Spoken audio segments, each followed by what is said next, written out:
பாராசூட்டில் பறக்கிறாள் Divya. Parachute அங்குமிங்கும் அலைக்கழித்து இறங்க ஆரம்பித்தது. கால்களுக்கு கீழே அடர்ந்த காடு. மரக்கிளைகளை சிராய்த்து கொண்டு போய் விழுந்தாள் திவ்யா. இணைப்புகளை அகற்றிவிட்டு திவ்யா எழச் சுற்றி ஆதிவாசிகள் ஈட்டிகளுடன். நர மாமிசம் தின்னும் ஆதிவாசிகள். அவர்களின் வாயோரம் சாம்பலும் மாமிசத் துணுக்குகளும். அவர்களிடமிருந்து தப்பிக்க திவ்யா ஓட ஆரம்பித்தாள். பேய் வேகம், புயல் வேகம். ஓடிக்கொண்டிருந்த திவ்யா திடீரென்று பூமியால் இழுக்கப்பட்டாள். ஆபத்தான புதை மணல். முழங்கால் வரை புதைந்திருந்த திவ்யா நொடிக்கு நொடி மேன்மேலும் புதைய ஆரம்பித்தாள். இப்போது மூக்கு வரை புதை மணல் வந்துவிட்டது. தில்லை நடராஜா, என்னை காப்பாற்று எனக் கூவியபடி கனவிலிருந்து விடுபட்டு எழுந்து அமர்ந்தாள். திவ்யா. திவ்யா வயது 27. அண்ணாமலை பல்கலைக்கழகத்தில் முதுகலை தாவரவியல் படித்தவள். உயரம் 5 அடி 7 அங்குலம். மாநிறம். பக்கத்தில் தூங்கும் கணவன் பிரசாந்தை உன்னித்தாள். பிரசாந்த் வயது 33. பாதுகாப்பு அமைச்சரகத்தில் உயரதிகாரி. பிரசாந்தின் தந்தை ஓர் ஓய்வு பெற்ற இராணுவ அதிகாரி. பழமையில் ஊறிய மரபு சார்ந்த அம்மா. கம்ப்யூட்டர் சாப்ட்வேர் தயாரிக்கும் மிகப்பெரிய பன்னாட்டு நிறுவனத்தில் ஊழியன் பிரசாந்தின் தம்பி பாலாஜி. திவ்யா 5 ஆண்டுகளுக்கு முன் சக மாணவியருடன் கல்வி சுற்றுலா வந்திருந்தாள் டெல்லிக்கு. பாராளுமன்ற கட்டடத்தை சுற்றி பார்க்கும் போதுதான் திவ்யாவுக்கு பிரசாந்த் அறிமுகமானான். பார்த்தவுடன் காந்தவர் காதல். அதன்பின் இருவரும் ஒரு வருடம் போராடினர். தத்தம் பெற்றோருடன். சிதம்பரத்திலுள்ள திவ்யாவின் பெற்றோர் திவ்யாவுக்குச் சொந்தத்தில் மாப்பிள்ளையை அவசரமாக பார்த்தனர். டெல்லியில் பிரசாந்தின் பெற்றோர் பிரசாந்த் திவ்யாவை திருமணம் செய்து கொண்டால் தற்கொலை செய்து கொள்வோம் என மிரட்டினர். குழப்பத்திலிருந்த பிரசாந்துக்கு தைரியமூட்டினான் அவனது உயிர் நண்பன் அருண். அவனும் பாதுகாப்பு அமைச்சரகத்தில் பணிபுரிபவன்தான். ஆனால் பிரசாந்துக்கு கீழே அருண் நுட்பமாகச் செயல்பட்டான். திவ்யாவை டெல்லிக்கு வரவழைத்தான். திவ்யாவுக்கும் பிரசாந்துக்கும் பதிவு திருமணம் நடத்தி வைத்தான் தானே முன் நின்று. இன்னுமே இரு தரப்பும் ராசியாகவில்லை. 4 வருடம் இனிமையான தாம்பத்தியம். ஒரே ஒரு குறை, குழந்தை இல்லை. டைம்பீஸில் நேரத்தை பார்த்தாள் திவ்யா. அதிகாலை 5:30 மணி. எழுந்தாள் திவ்யா. டெல்லியை அக்டோபர் பனி சூழ்ந்திருந்தது. அவர்களது அபார்ட்மெண்ட்டில் மொத்தம் 16 வீடுகள். எல்லாரும் ஹிந்திதான் பேசுவார்கள். வந்து 4 வருடங்களாகியும் திவ்யாவுக்கு ஹிந்தி பேச வரவில்லை. மொத்தத்தில் வெறும் 200 ஹிந்தி வார்த்தைகள்தான் தெரியும் திவ்யாவுக்கு. பிளாட் கேட்டிலிருந்த பையில் பால் பாக்கெட்டுகள் 2 இருந்தன. எடுத்து காய்ச்சினாள். விறுவிறுப்பாக காலை வேலைகளை கவனித்துக் கொண்டிருந்தாள் திவ்யா. பின்னுக்கு இருந்து இரு அக்குளிலிடையே கைவிட்டு இழுத்து திவ்யாவை இறுக அணைத்து பின்னங்கழுத்து கேசத்தில் காதலாய் முணுமுணுத்தான் பிரசாந்த். குட் மார்னிங் குட்டிம்மா. பிடரி குறுகுறுத்தது கணவனின் சுவாச காற்றால். எப்பங்க எந்திரிச்சிங்க? இப்பத்தான். சூடா காப்பி குடேன். பல் விளக்காம எதுவும் குடிக்காதீங்கன்னு எத்தனை தரம் சொல்லியிருக்கேன். சோம்பேறி. நைட்டான் பல் துலக்கினேனே. வாதம் பண்ணாதீங்க. போய் பிரஷ் பண்ணிட்டு வாங்க. இன்னைக்கு ஒரு முக்கியமான வேலை நமக்கிருக்கு, ஞாபகமிருக்கா? என்ன வேலை? கைனகாலஜிஸ்ட் ரேணுகாகிட்ட அப்பாயின்மெண்ட் வாங்கி வச்சிருக்கேன். இன்னைக்கு காலையில 9 மணிக்கு நாம போகணும். பரிசோதனைக்காக உங்க உயிரணுவை எடுக்க போறாங்க. உயிரணுவின் நகர்ச்சி திறன் எப்படி இருக்கு? உயிரணுக்கள் எண்ணிக்கை போதிய அளவில் இருக்கான்னு பார்க்க போறாங்க. என் உயிரணுக்கள்லதான் கோளாறுன்னா என்னை வெறுத்துடுவியா குட்டிம்மா? ஏய், என்ன கேள்வி இது? I love you. எது எப்படி போனாலும் உங்க மீதான என் அசுர காதல் மாறவே மாறாது குட்டிம்மா. அமைச்சக பணி ஏராளமாக பெண்டிங். சுதந்திர போராட்ட வீரர் ஜஸ்வந்த் சிங் பவள விழா கொண்டாட்டம் இருக்கு. சம்பந்தப்பட்ட பணிகள் தலைக்கு மேல். நான் உன்னுடன் மருத்துவமனைக்கு வருகிறேன். பரிசோதனை முடிந்ததும் நான் நேரே அமைச்சகம் போய்விடுவேன். நீ ஆட்டோவில் நியூ ராஜேந்திரா நகர் திரும்பிவிட வேண்டும் என்ன சொல்ற? ஓ கேப்பா. பிரசாந்த் குளிக்க போனான். பணிப்பெண்ணுடன் சேர்ந்து டிபன் தயாரிக்க ஆரம்பித்தாள் திவ்யா.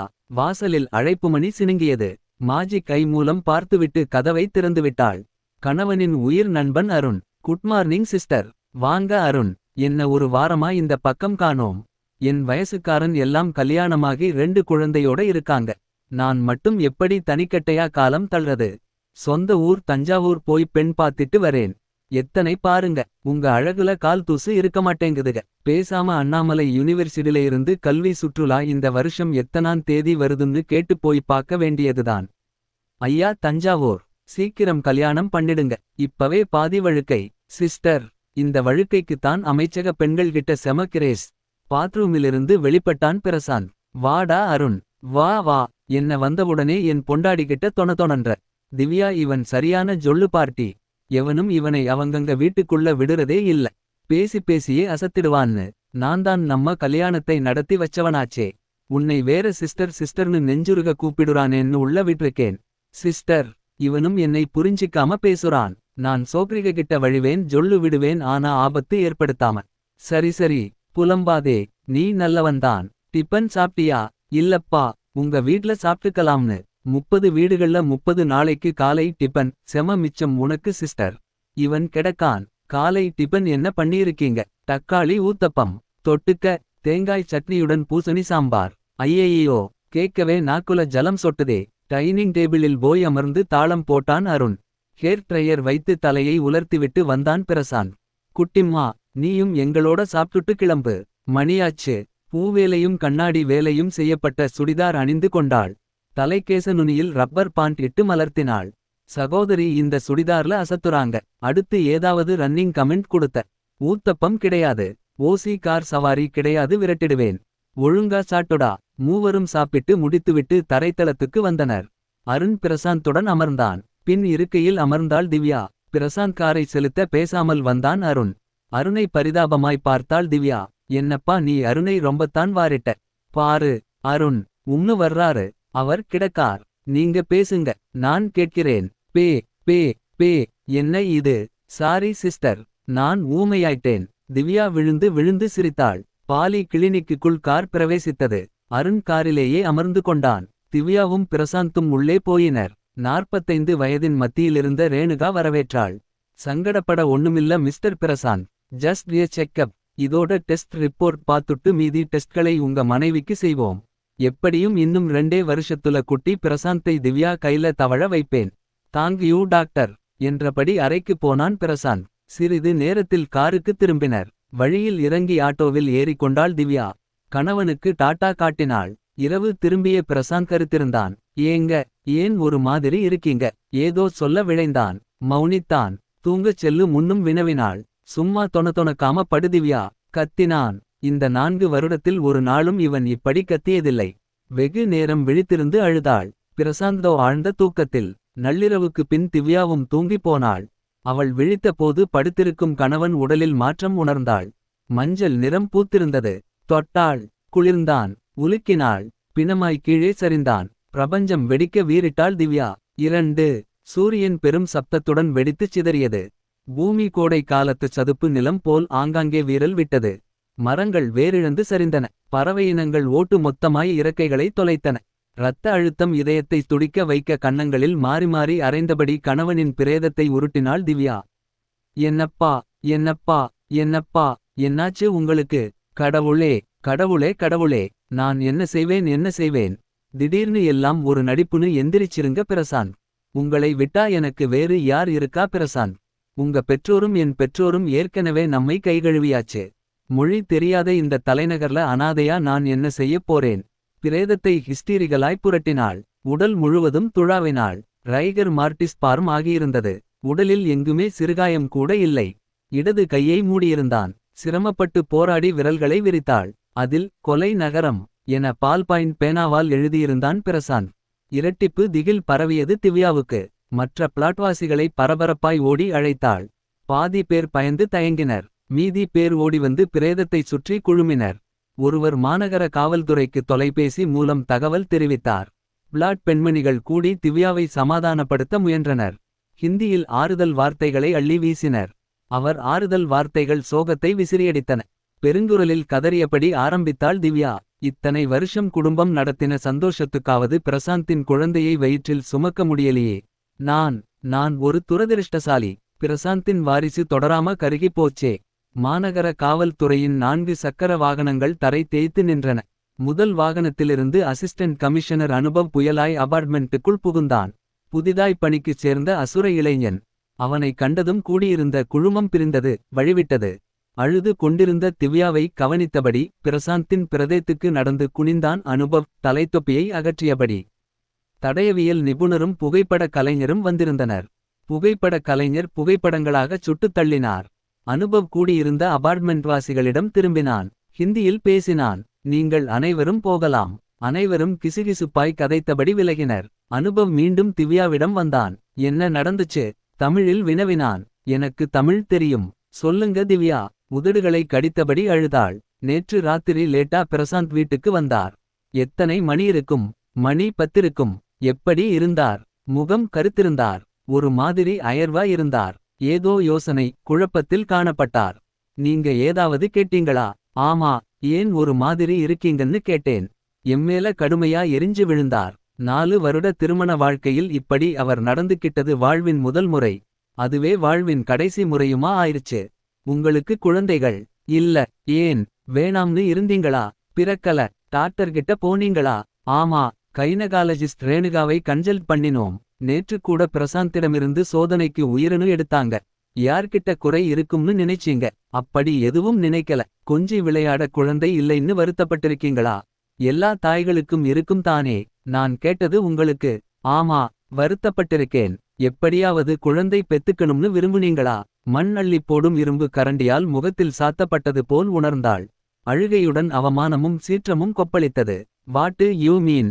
என்ன கேள்வி கேக்கறீங்க அசிஸ்டன்ட் கமிஷனர்? உங்க அக்கா தங்கச்சி கிட்ட இந்த கேள்வி கேப்பீங்களா?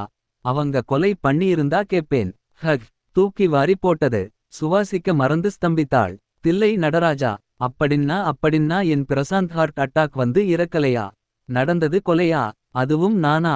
வேணாம் சார். மேலும் அபத்தமாய் பேசாதீங்க. இன்னும் நான் என் பிரிய கணவனின் இறப்பின் பாதிப்பிலிருந்தே மீளல. சிரித்தான் அனுபவ். நடிக்காதே திவ்யா. மரியாதையா பேசுங்க. ஒரு கொலைகாரிக்கு என்னடி மரியாதை? ப்ளீஸ். இப்படி பேசாதீங்க திவ்யா. நடந்திருக்கிறது பக்கா திட்டமிட்ட கொலை. ஹார்ட் அட்டாக் வந்தா உடம்புல மஞ்சள் நிறம் பூக்குமா? பிரசாந்துக்கு நீங்க ஏதோ ஸ்லோ பாய்சன் கொடுத்து கொண்டிருக்கீங்க. My God. நாங்களா? ஆமா. நீயும் உன் கணவருடன் பணிபுரியும் அருணும். வரிசையாக இரு இடிகள் திவ்யாவின் உச்சந்தலையில் விழுந்தன. மானசீகமாய் திவ்யா இரண்டாய் பிளந்தாள். இதயம் தனியே விழுந்து துடித்தது. அன்பான காதல் கணவனின் அகால மர்ம மரணம். காது கூசும் அவதூறான நடத்தைக்கு களங்கம் கற்பிக்கும் குப்பை குற்றச்சாட்டு. கைகூப்பினாள். முழங்காலிட்டு அழுதாள். அருண் என் உடன் பிறந்த சகோதரன் மாதிரி. தம்பி மாதிரி. அண்ணன் மாதிரி.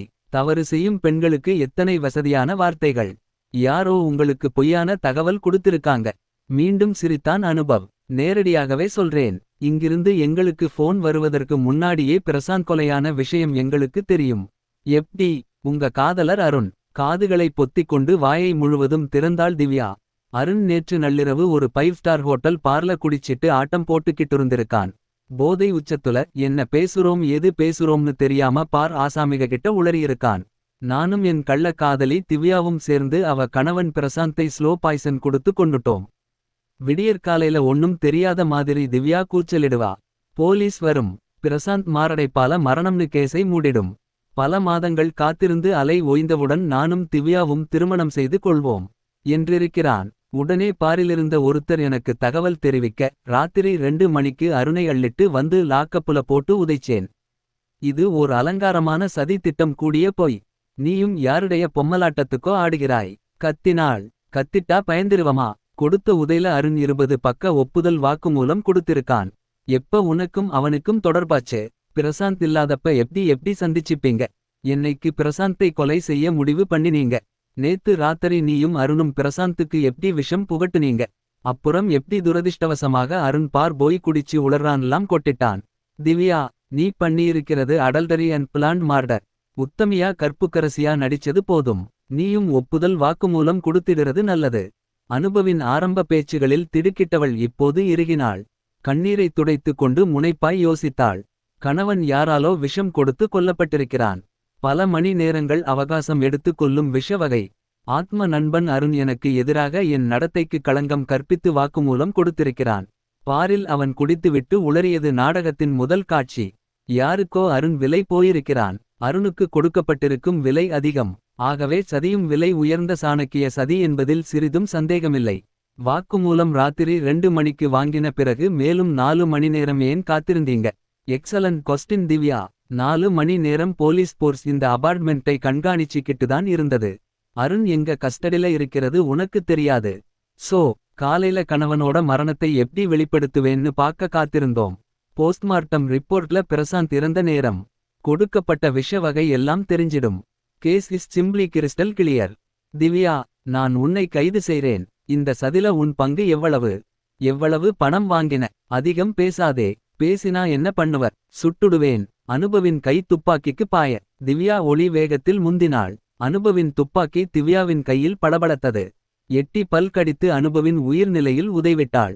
மடங்கினவன் முகத்தில் குத்துக்கள் வெடித்து துப்பாக்கியை அவனது நெற்றிப் பொட்டில் பொருத்தினாள்.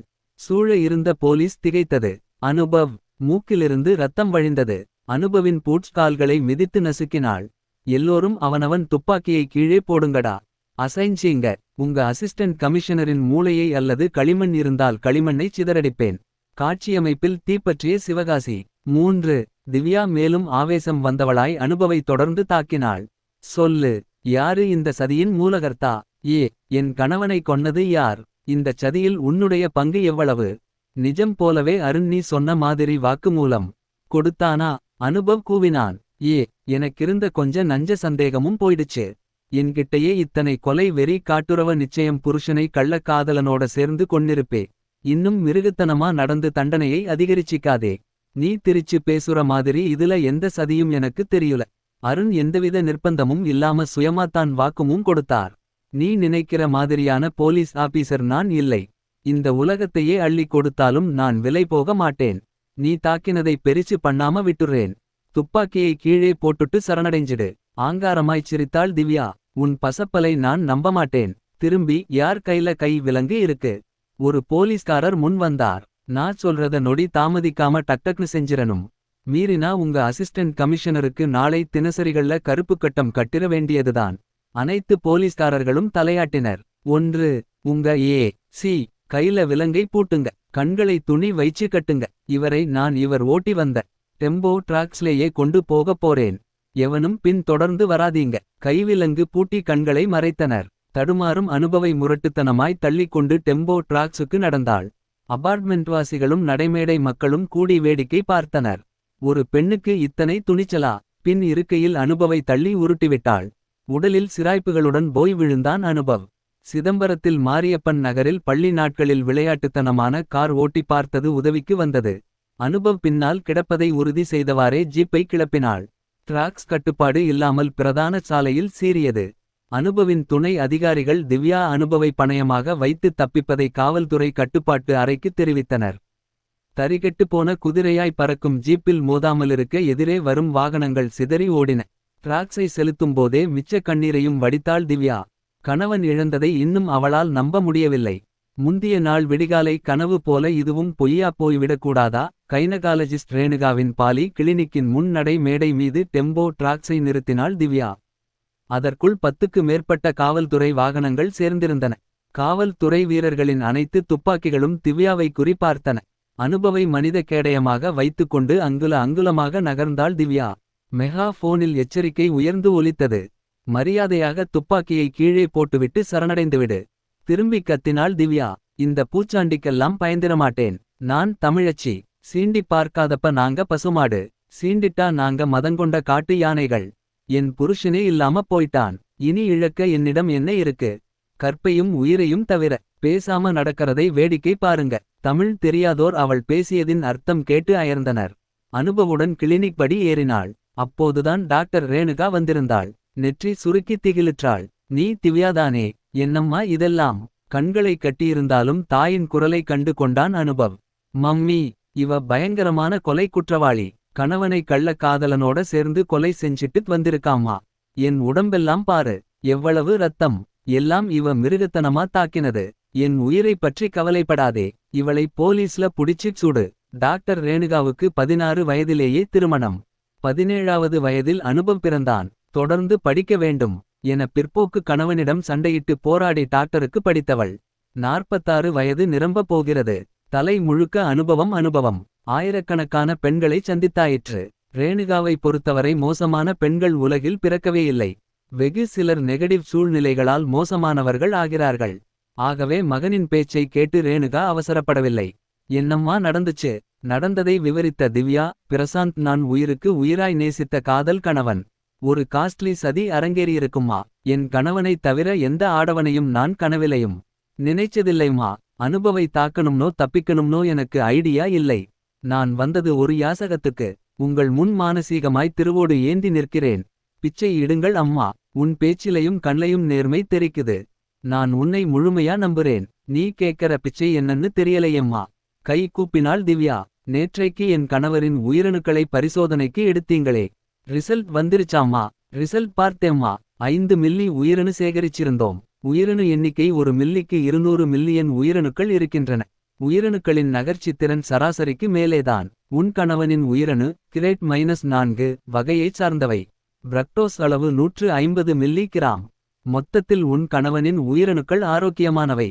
அவை எத்தனை நாளம்மா உயிரோட இருக்கும்? அறை தட்பவெப்பத்தில் 24 மணி நேரம். உயிரணு வங்கியில் குளிர்பதன அறையில் பல மாதங்களுக்கு உயிரோட இருக்கும். இன்னுமே நீ கேக்குற பிச்சை என்னன்னு எனக்கு புரியலம்மா. அம்மா, ஏற்கனவே எனக்கு பிறந்த வீட்டின் ஆதரவும் இல்லை. புகுந்த வீட்டின் ஆதரவும் இல்லை. கூடுதலாய் இப்போது கொலைகாரி எனும் பழிவேறு. நான் நிரபராதி என கோர்ட் அறிவிக்கும் என நம்பிக்கையில்லை. அப்படி நிரபராதி என அறிவிக்கும் காலம் வரை காத்திருக்க எனக்கு பொறுமையும் இல்லை. அதற்குள் சதியாளர்களின் கை நீண்டு என் கணவரின் உயிரணுக்கள் அழிக்கப்பட்டாலும் ஆச்சரியமில்லை. ஆகவே நான் ஒரு முடிவுக்கு வந்தேன். உங்களிடம் கர்ப்பப்பை ஏந்தி என் கணவரின் உயிரணுக்களை யாசகமாய் இறைஞ்சுகிறேன். எல்லாம் இழந்து நிற்கும் எனக்கு என் கணவரின் குட்டி நகலாவது மிஞ்சட்டும். மூக்கிலும் கண்களிலும் தாரை தாரையாய் நீர். வாய்கோணி நெஞ்சில் அடித்துக்கொண்டு கதரும் திவ்யாவை பார்த்த நொடி ரேணுகாவுக்கு கர்ப்பப்பை பதறியது. அழாதம்மா, நீ யாரு பெற்ற பெண்ணோ? உன்னை முன்னையும் பின்னையும் தெரியாது எனக்கு. ஆனா உன்னை நம்புறேன்மா. சட்டப்படி நான் செய்றது தப்புன்னாலும் தர்மப்படி உலகச் சரி. நீ கேட்கறது யாசகமல்ல, உன் உரிமை. கைனகாலஜிஸ்ட் டாக்டர்கள் தாய்க்கு ஒருபடி மேலே. இப்ப எனக்கு என் மகன் முக்கியமா நீ முக்கியமான்னு கேட்டா நீதான் முக்கியம்னு சொல்வேன். அனுபவ் கத்தினான். சென்டிமெண்ட்டுக்கு அடிமை ஆகாதே மம்மி. ஒரு கொலை குற்றவாளிக்கு துணை போகாதே. நாளைக்கு கொலை செய்யப்பட்ட பிரசாந்தின் பெற்றோர் உன் மீது தனி வழக்கு போடுவார்கள். கோர்ட் கருச்சிதைவுக்கு கூட உத்தரவிடலாம். சில மாதங்கள் கழித்து கருவிலேயே சாகப் போகும் ஒரு குழந்தையை ஒரு கொலைகாரியின் வயிற்றில் விதைக்காதே. நோ அனுபவ், உனக்கு இது சொன்னா புரியாது. இவ கொலை செஞ்சிருக்க முடியாதுடா. கொலை செஞ்சவ உன்னை பணயமா வச்சு தப்பிக்காம கணவனின் உயிரனுக்காக போராடுவாளா? உண்மையை பார்க்க இந்த இடத்தில் போலீஸ் கண்கள் அபத்தம். தாய்மை எனும் கண்ணாடி வழி பார்க்க வேண்டும். அம்மா, நீங்க தெய்வம்மா. என் கணவரின் உயிரணுவை என் வயிற்றில் நீங்க பதித்த நொடி போலீஸ்ல சரணடைஞ்சிடுறேன்மா. அனுபவ், நீயும் சரி, இந்த பாலி கிளினிக்கை சூழ்ந்திருக்கும் போலீஸ்காரர்களும் சரி. அடுத்த 42 மணி நேரத்துக்கு திவ்யாவை தொந்தரவு செய்யாதீர்கள். இடையில் யாராவது ஹீரோயிசம் செய்தால் பெத்த மகன் நீயாக இருந்தாலும் சரி சுட்டுத் தள்ளிடுவேன். அறை கூவினாள் ரேணுகா. ஸ்தம்பித்தான் அனுபவ். அனுபவின் கண் துணியை அகற்றி காயங்களுக்கு மருந்திட்டு தனியறையில் வைத்து பூட்டினாள் ரேணுகா. வெரி சாரிடா கண்ணா. தோளை தட்டினாள். செவிலியர் துணையுடன் திவ்யாவை படுக்கையில் படுக்கச் செய்தாள் ரேணுகா. ரேணுகாவின் சகா கீழிறங்கி காவல்துறை அதிகாரிகளிடம் ரேணுகா சொன்னதை ஒப்பித்துவிட்டு வந்தாள். பெற்ற மகனுக்கு எதிராக தாயே, கொலைகாரிக்கு ஆதரவாக டாக்டர் ஈஸ்ட்ரோஜன் சுரப்பும் பாலிகிள்ஸ் நீரும். திருப்திகரம் என்றால் செவிலியர் பெண்மணி. இடுப்பு பகுதிக்கு அனஸ்தீசியா கொடுக்கப்பட்டது. 7.5 megahertz ultrasound transvaginal கருவியால் கர்ப்பப்பையை பார்த்தாள் ரேணுகா. 17 கேஜ் சேகரிக்கும் ஊசியால் சிறப்பு உறிஞ்சும் பம்பு மூலம் முட்டை கருக்கள் சேகரிக்கப்பட்டு ஹெபாரின் திரவம் இணைக்கப்பட்டது. ஸ்டீரியோ மைக்ரோஸ்கோப் மூலம் சேகரிப்பில் முட்டை கரு இருப்பதை உறுதி செய்தாள் ரேணுகா. முட்டை கருவின் வடிவத்தை ஆராய்ந்து அது தேவையான அளவு முதிர்ச்சி பெற்றிருப்பதைக் கண்டு கொண்டாள். 5% கார்பன் டை ஆக்சைடில் அதனை பத்திரப்படுத்தினாள். அடுத்து பிரசாந்தின் உயிரணுக்களை எடுத்து சிறப்பு உத்தி மூலம் ஒரு இலட்சம் உயிரணுக்களை தேர்ந்தெடுத்தாள் ரேணுகா.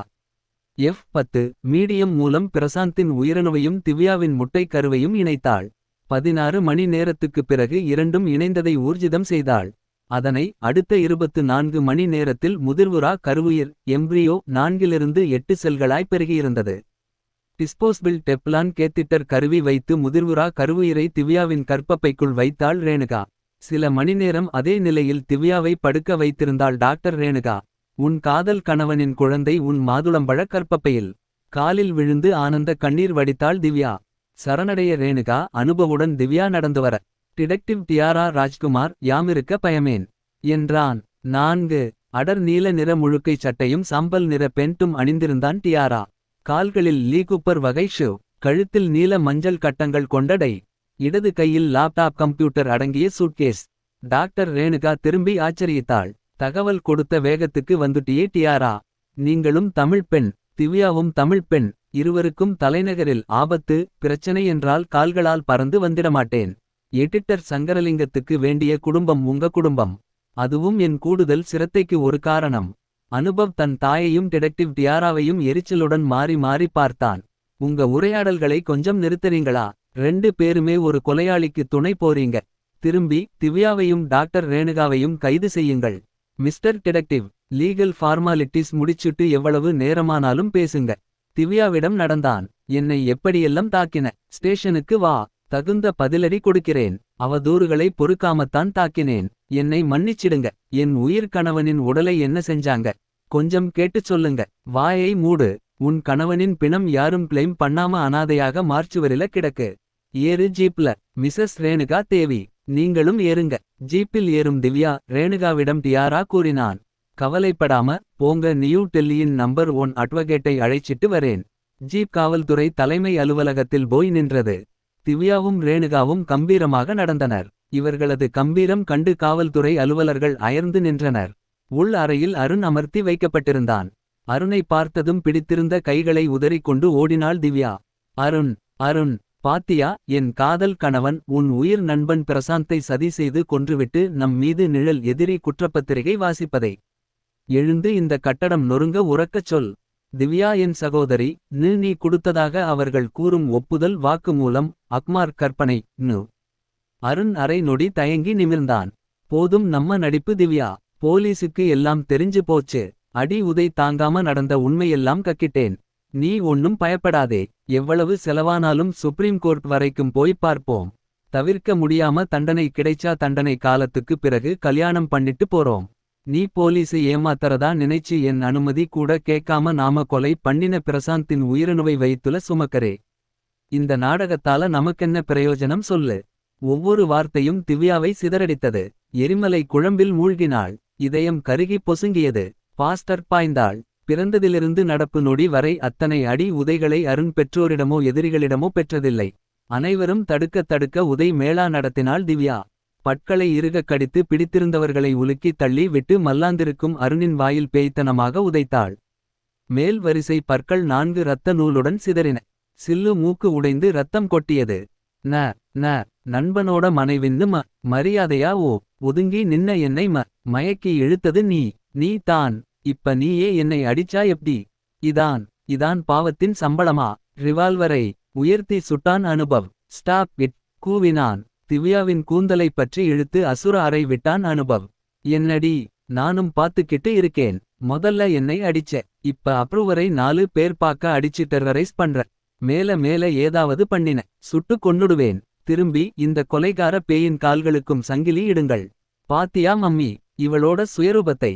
வழில போற டைனசாரை எடுத்து மடில விட்டுக்கிட்டியே.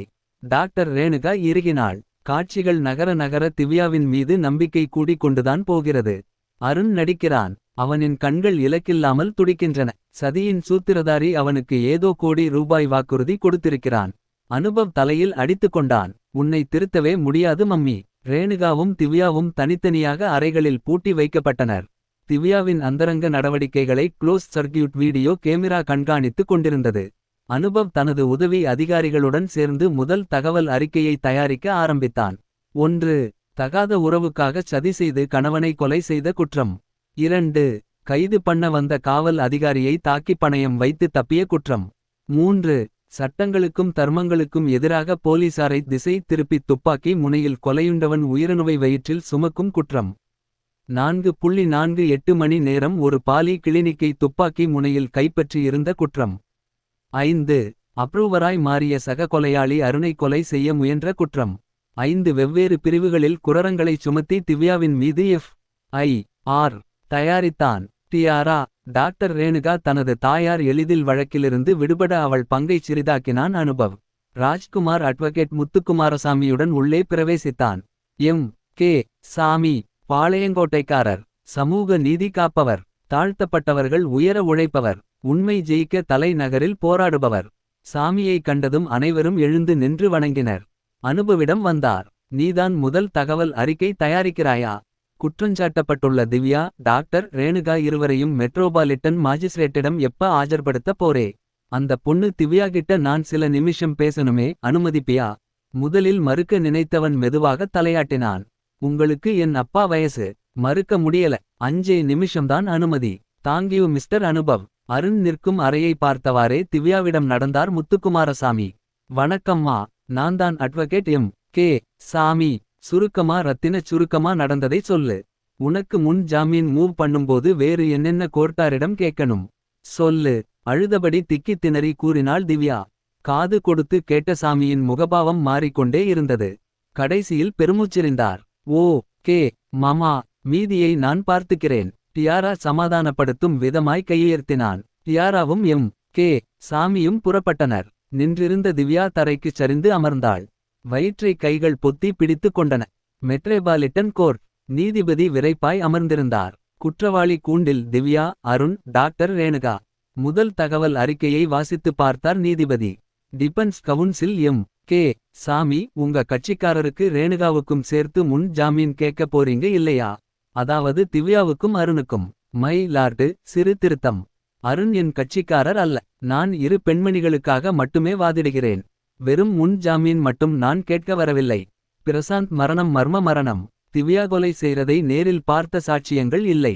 அருண் அப்ரூவர் ஆகியிருப்பது திவ்யாவுக்கு எதிரான சதி என்கிறேன். கள்ளக்காதலுக்காக தாலிகட்டிய கணவனையே கொல்லும் பெண் துப்பாக்கி முனையில் அவனது உயிரணுவை சுமக்க வேண்டிய கட்டாயம் என்ன? நடிப்புக்காக கூட அதனை அந்த பெண் செய்ய வேண்டிய அவசியம் இல்லை. திட்டமிட்டு பொய்ச்சாட்சி கூறும் அருணை திவ்யா தாக்கினது ஒரு எமோஷனல் அவுட் பிரேக். நீதிபதி குறுக்கிட்டார். அசிஸ்டன்ட் கமிஷனர் அனுபவை தாக்கி பல மணி நேரம் பணயம் வைத்தது. போர்க்கோலம் பூண்டது. தாய்மை. திவ்யாவின் ஸ்தானத்தில் நானோ நீங்களோ அசிஸ்டன்ட் கமிஷனரோ ஏன் திவ்யாவுக்கு முன் ஜாமீன் கொடுக்க கூடாதுன்னு வாதிடும் என் வக்கீல் நண்பரோ இருந்தாலும் இதைதான் செஞ்சிருப்பாங்க. பப்ளிக் ப்ராசிக்யூட்டர் பணிக்கர் எழுந்தார். நானாக இருந்தால் மேலும் மேலும் குற்றங்களைச் செய்து குவிக்காமல் அசிஸ்டன்ட் கமிஷனரிடம் கைதாகி இருப்பேன். டாக்டர் ரேணுகாவுக்கோ அப்ரூவர் அருணுக்கோ முன் ஜாமீன் கோர்ட் கொடுக்குமானால் எங்களுக்கு ஆட்சேபனையில்லை. ஆனால் ஒரு உயிர்காலர் கொலைகாரிக்கு இக்கோர்ட் முன் ஜாமீன் வழங்கிவிடக் கூடாது. குற்றஞ்சாட்டப்பட்டுள்ள திவ்யா ஜாமீனில் வந்தால் அப்ரூவராய் மாறி இருக்கும் அருணை கொல்ல முயற்சிக்க கூடும். தன்னை கைது செய்த அசிஸ்டன்ட் கமிஷனரை கொல்ல முயற்சிக்க கூடும். கொலை செய்யப்பட்ட பிரசாந்தின் பெற்றோர் தனியாக மனு கொடுத்துள்ளனர். மகனை கொன்ற கொலைகாரியின் வயிற்றில் மகனின் உயிரணு வளரக்கூடாது பி செய்துவிட வேண்டும் என்று இறைஞ்சியுள்ளனர். பிரேதத்தையும் தங்களிடம்தான் ஒப்படைக்க வேண்டும் எனவும் விண்ணப்பித்துள்ளனர். இந்திய மருத்துவச் சட்டத்தில் எங்குமே கணவனின் உயிரணுவை மனைவி சொத்தாக உரிமை கொண்டாடலாம் என எழுதப்படவில்லை. வழக்கு முடிவில் திவ்யா கொலையாளி என தீர்ப்பானால் அவள் வயிற்றில் வளர்ந்த குழந்தையை என்ன செய்வது? தந்தையை கொன்றவளிடமே பிள்ளையை ஒப்படைப்பதா?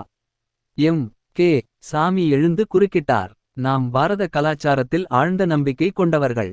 பெண்மையை ஆராதிப்பவர்கள். வழக்கு முடியும் முன்னமே திவ்யாவின் நெற்றியில் கொலைகாரி என பச்சை குத்திவிடாதீர்கள். எனது கட்சிக்காரர் பணபாலமோ ஆள் பலமோ அதிகார பலமோ இல்லாத சாதாரண பெண். அவர் அப்ரூவரை கலைத்து விடுவார் என்பது குதிரை முட்டை. திவ்யாவுக்கு முன் ஜாமீன் வழங்குங்கள். கணவனின் தகனத்தில் கலந்து கொள்ள அனுமதியுங்கள். அவரின் வயிற்றில் அவர் கணவனின் குழந்தையும் வளரட்டும்.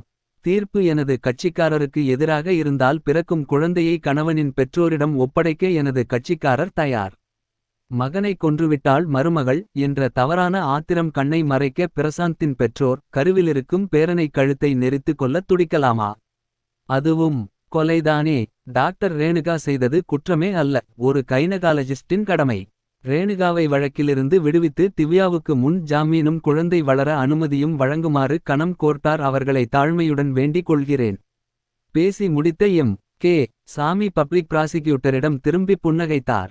தனது இருக்கைக்கு வந்தமர்ந்தார். நீதிபதி பி ஏய் பார்க்க பி மேலும் பேச எதுவும் இல்லை மை லார்ட் தெரிவித்து அமர்ந்தார். நீதிபதி ஒரு நொடி திவ்யாவை உன்னித்தார். பின் அவர் பார்வை அருணிடம் பாய்ந்தது. பின் எதையோ எழுதினார். சில நிமிடங்கள் மௌனம் சாதித்த பின் வாசித்தார்.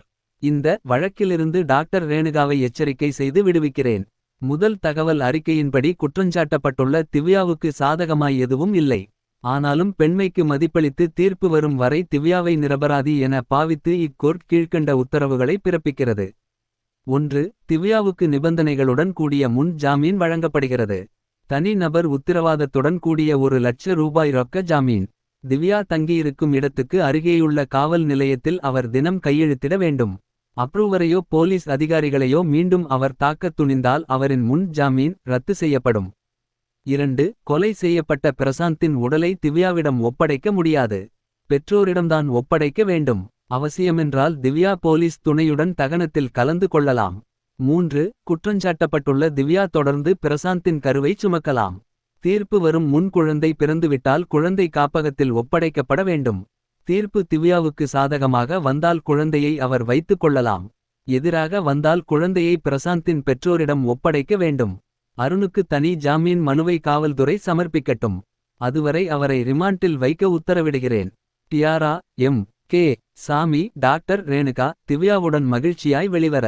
ஒரு ஃபுல் ஷூட். ஆசாமி தனியே மரத்தடி நகர்ந்து செல்லுலர் போனில் கிசுகிசுத்தான். வலையில் சிக்கிய பறவை தற்காலிகமாய் விடுதலை. எதிர்முனை பிளடி ஷிட் என கத்தியது. 5. கோர்ட் வளாகம். வக்கீல்களும் வாதிகளும் பிரதிவாதிகளும் காவல்துறை அதிகாரிகளும் குழுமமாய் காணப்பட்டனர். முத்துக்குமாரசாமி மூவருக்கும் வணக்கம் தெரிவித்தபடி தனது காருக்கு நடந்து போனார். அவர் பின் இருக்கையில் அமர்ந்து கொள்ள கார் சீறி பாய்ந்தது. டாக்டர் ரேணுகா ஓட்டமும் நடையுமாய் மகன் அனுபவிடம் போனாள். ஓ, ஒரு நிமிஷம். மனதுக்குள் எழுந்த பாசத்தை பதுக்கியபடி திரும்பினான் அனுபவ். GT code GOLDLLD. டேய் மேடமா. அம்மாடா. நோ.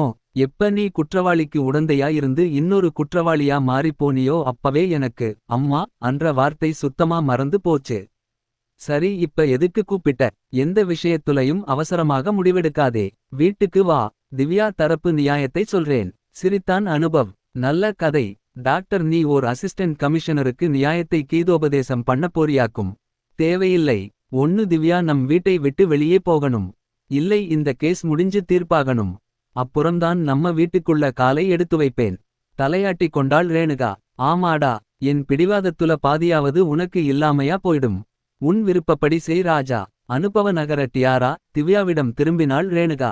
உங்க போலீஸ் மகன் என்ன சொல்றாரு மேடம்? வெறுமையாகச் சிரித்தாள் ரேணுகா. திவ்யா எபிசோடு முடியுற வரைக்கும் வீட்டுக்கு வரமாட்டானாம். திவ்யா குரல் கம்மினாள். என்னால எதுக்கம்மா உங்க குடும்பத்துல விரிசல்?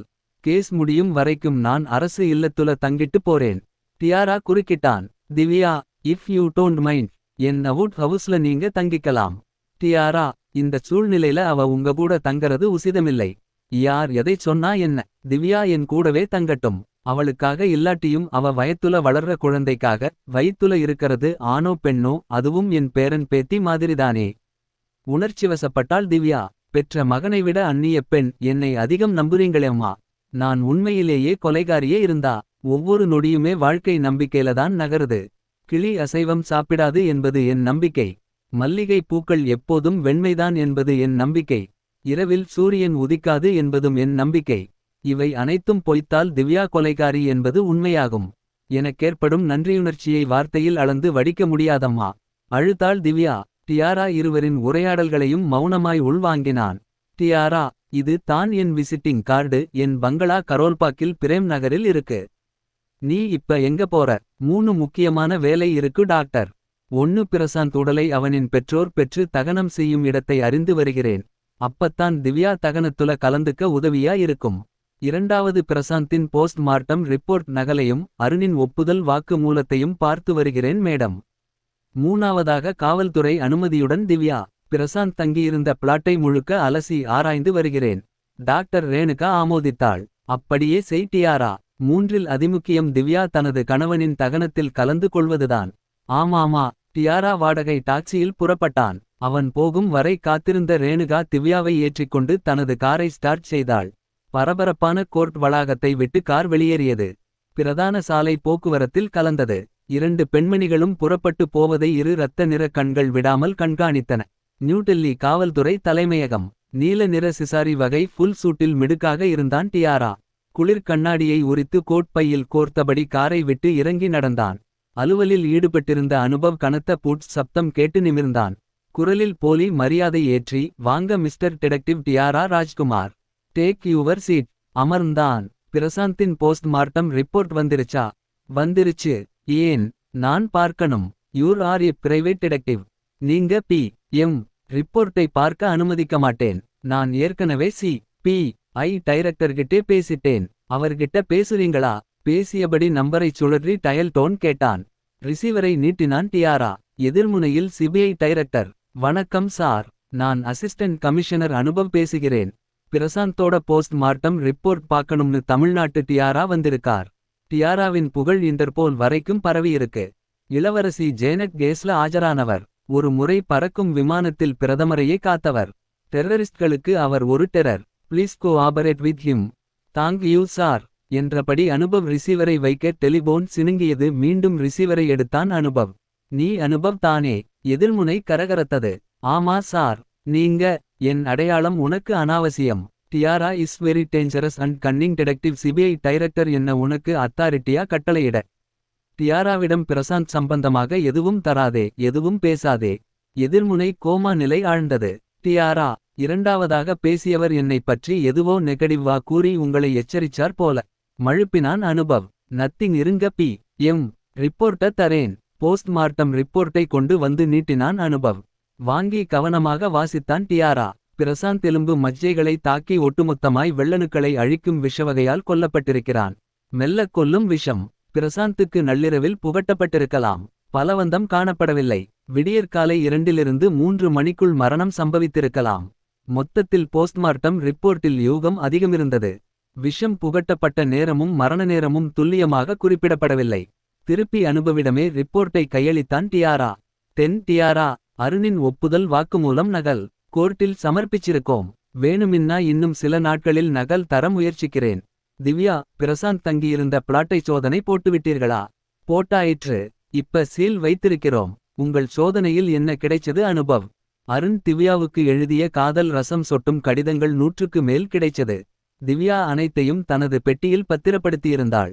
கடிதங்களில் தபால் முத்திரை இல்லை. எல்லாம் நேரடியாக கொடுக்கப்பட்டவை. டியாரா. கோர்ட்ல சமர்ப்பிச்சிட்டோம். வேற? திவ்யா அருணுக்கு ஏதாவது எழுதியிருந்தாளா? அப்படி ஒரு கடிதமும் கிடைக்கலை.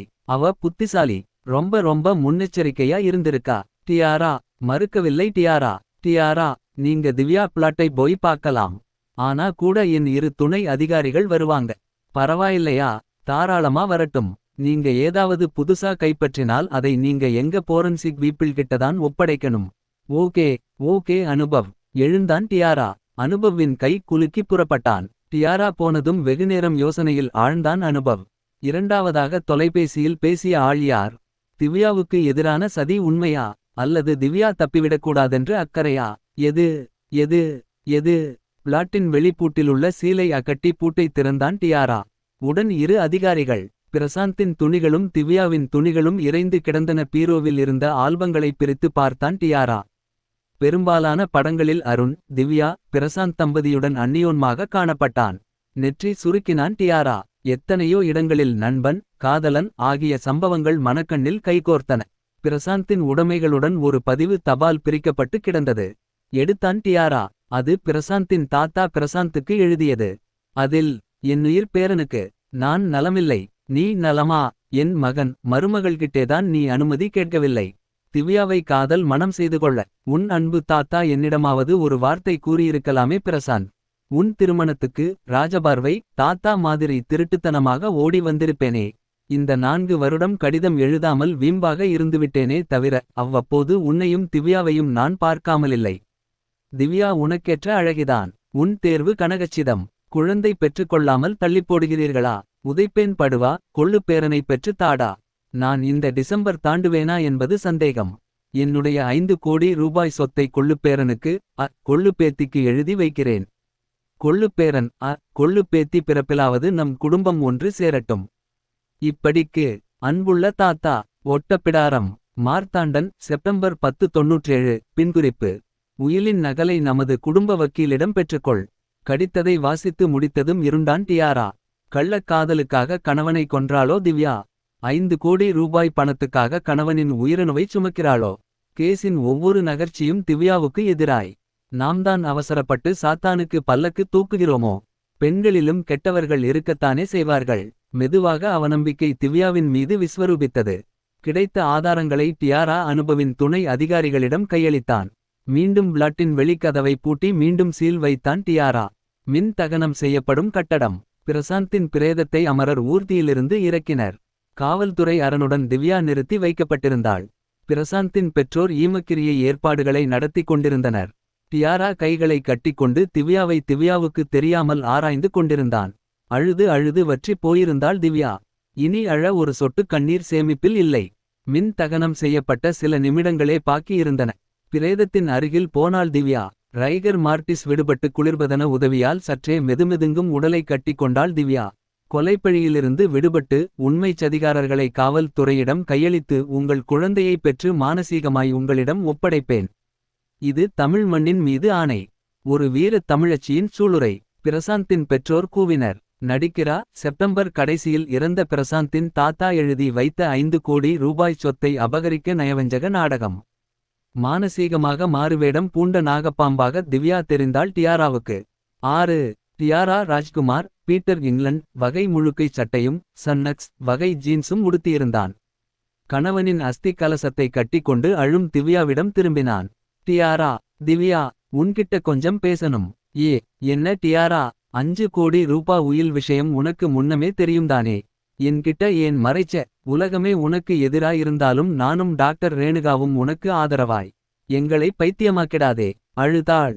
சத்தியமா எனக்கு உயில் பற்றி எதுவும் தெரியாது.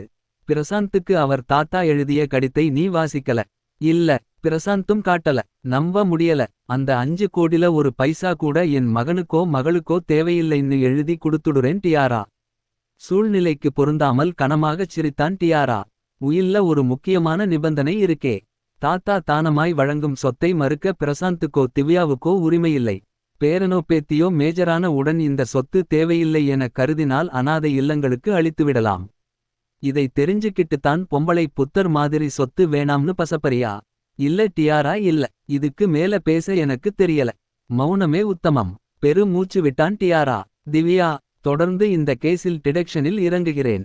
இடையில் எந்த அபத்தமும் செய்யாம அமைதியா ஓய்விடு. புறப்பட்டான் டியாரா.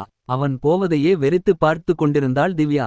அனிச்சையாய் அவளது உள்ளங்கை கணவனின் கருவிருக்கும் வயிற்றை பொத்திக் கொண்டது. இரவு உணவுக்கு பிறகு டாக்டர் ரேணுகாவும் திவ்யாவும் படுக்கையறைக்கு நடந்தனர். டி.வி. இல் ஸ்டார் பிளஸ் ஓடிக்கொண்டிருந்தது. ரேணுகா டி.வி. யை பார்க்க இலக்கில்லாமல் சூன்யத்தில் நிலைத்திருந்தாள் திவ்யா. 1 மணி நேரத்துக்கு பிறகு ரேணுகா தூங்கலாம் வாம்மா. திவ்யா படுத்துக் கொண்டாள். நள்ளிரவுக்கு பின் இருவரும் ஆழ்ந்த தூக்கத்தில் பாய்ந்திருந்தனர். ஜன்னல் வழியாக ஓர் உருவம் படுக்கையறைக்குள் குதித்தது. பூனை பாதம் வைத்து மெதுவாக கட்டிலை நோக்கி வந்தது. தூங்கும் இருவரின் முகங்களை விடிவிளக்கு வெளிச்சத்தில் ஆராய்ந்தது. மயக்க மருந்து ஸ்ப்ரே எடுத்து ரேணுகா நாசியில் பீச்சியது. பீச்சப்படும் நொடிகளில் மட்டும் ரேணுகாவின் சுவாசம் ஜிக்ஜாக்கியது. பின்முந்தின நிமிடங்களை விட அழுத்தமான மயக்க தூக்கத்தில் ஆழ்ந்தாள் ரேணுகா. மயக்க மருந்து ஸ்ப்ரேயை திவ்யாவின் தலையணைக்கு கீழ் ஒளித்தது. உருவம் வந்த வேலை முடிந்து தரை இறங்கி செல்லுலர் போன் மூலம் தகவல் தெரிவித்தது. சாப். டாக்டர் இன்னும் 3 மணி நேரத்துக்கு எந்திரிக்க மாட்டாங்க. சொன்னவன் 2 சக்கர வாகனத்தில் கிளம்பினான். அவன் கிளம்பின 5 நிமிடம் கழித்து தொலைபேசி அவசரமாய் சினுங்கியது. திவ்யா தூக்கம் விடுபட்டாள். அம்மா. அம்மா. போன் வந்திருக்கு. ரேணுகா எழவில்லை. திவ்யாவே நடந்து போய் ஒலி வாங்கியை காதில் இணைத்தாள். எதிர்முனை பதறியது. சகோதரி நான் தான் அருண் பேசுறேன். நாயே நீயா? ஜாமீன்ல எப்படி வந்தே? காலைலதான். போனை வச்சிராதீங்க ப்ளீஸ். தவிர்க்க முடியாத நிர்பந்தத்துலதான் போய் வாக்குமூலம் கொடுத்தேன். உடனே புறப்பட்டு வாங்க. உண்மையெல்லாம் சொல்லிடுறேன். என்னை இது புது சூழ்ச்சியா? இல்ல சகோதரி. நான் உங்ககிட்ட நடந்த உண்மைகளை கொட்டிடுறேன். நாளைக்கு நான் உயிரோட இருப்பேனான்னு எனக்கே தெரியாது. உடனே வாங்க. டிடெக்டிவ் டியாராவை அழைச்சிட்டு வரேன். அதுக்கு நேரம் இல்ல. ஆபத்தும் கூட. நீங்க டிடெக்டிவ் கிட்டையும் போகக்கூடாது. போலீஸ் கிட்டையும் போகக்கூடாது. உடனே இந்த நிமிஷமே புறப்படணும். நான் சொல்ற முகவரியை குறிச்சிக்கங்க. அடுத்த 5வது நிமிஷம் என் முன்னாடி வந்து நில்லுங்க. உங்களைச் சூழ்ந்த கிரகணம் இன்னையோட விலகியாச்சு. நாளையிலிருந்து உங்களுக்கு புதிய வாழ்க்கை ஆரம்பம். போனை வைத்துவிட்டான் அருண். தொலைபேசி சப்தமோ உரையாடலோ கேட்டு எழாமல் ஆழ்ந்த தூக்கத்தில் இருக்கிறாரே ரேணுகாம்மா. அதுவும் நன்மைக்குத்தான். அருண் கொடுத்த முகவரியை கவனித்தாள். இவனை எப்படி நம்புவது? எதற்கும் போவோம். அருண் உண்மை தகவல்களை கூறினான் என்றால் நல்லது. அல்லது ஏதாவது சூழ்ச்சி செய்திருந்தான் என்றால் அங்கேயே அருணை குத்தி கொலை செய்துவிடுவோம். கேஸில் எல்லாம் எனக்கு புறம்பாய்த்தானே இருக்கிறது. செய்யாத கொலைக்கு தண்டனை அனுபவிப்பதை விட என் நடத்தைக்கு களங்கம் கற்பித்தவனை கொன்றுவிட்டு கூடுதல் தண்டனை அனுபவிப்பது மேல்.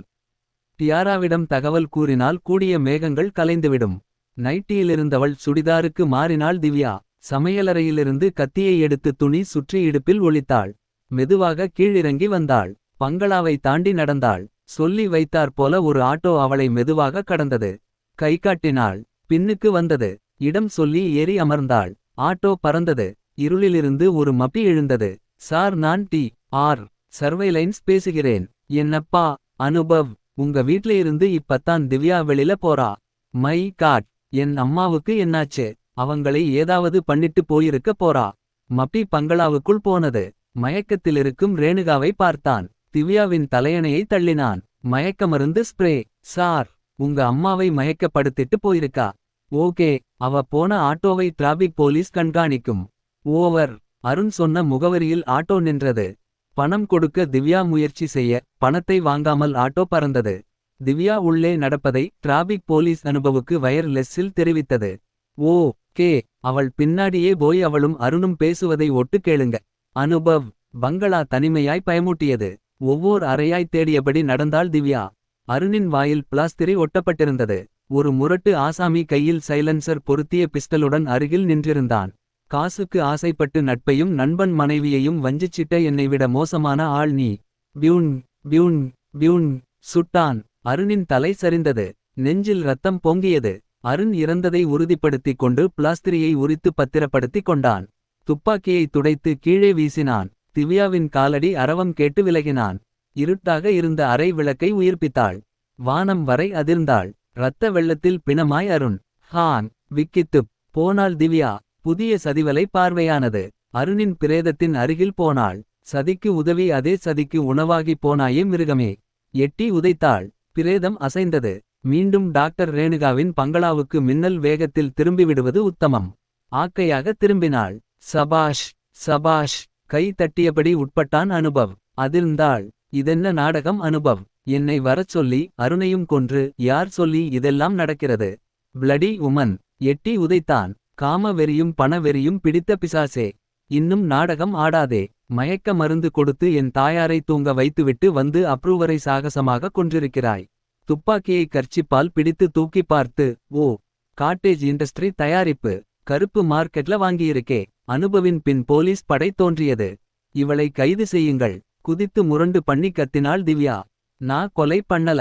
நான் கொலை பண்ணல. பெண் போலீசார் திவ்யாவை தூக்கி ஜீப்புக்குள் போட்டனர். தொம் என்று போய் விழுந்தாள். அந்த அகால நேரத்திலும் திவ்யாவை மாஜிஸ்திரேட் முன் கொண்டு போய் நிறுத்தினர். முன் ஜாமீன் ரத்து செய்யப்படுகிறது. அடுத்த 20 நாளைக்கு நீதிமன்ற காவலில் வைக்க உத்தரவிடுகிறேன். நீதிமன்ற காவல் அறையில் வைத்து அனுபவும் இரு பெண் அதிகாரிகளும் திவ்யாவை மொத்தி எடுத்தனர். அடி எங்கு விழுந்தாலும் பரவாயில்லை. ஆனால் வயிற்றில் விழக்கூடாது என்ற தீர்மானத்துடன் மரவட்டை போல் சுருண்டு வயிற்று பகுதியை பாதுகாத்தாள். தொடர்ந்து 1 மணி நேரம் அடித்தும் திவ்யா அசைந்து கொடுக்கவில்லை. திரும்ப திரும்ப ஒரே வாக்கியத்தைத்தான் மிழற்றினாள். நான் நிரபராதி.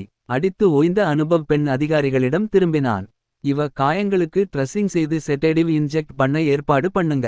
பெண் அதிகாரிகள் தலையாட்டினர். சூரிய வெளிச்சம் கண்களை கூசச் செய்தது. உருண்டு எழுந்தாள். பசி தாழாமல் வயிற்றில் இருக்கும் கரு தீனமாய் அழுதது. கம்பிக்கு வெளியே டியாரா, ரேணுகா, சிஜா.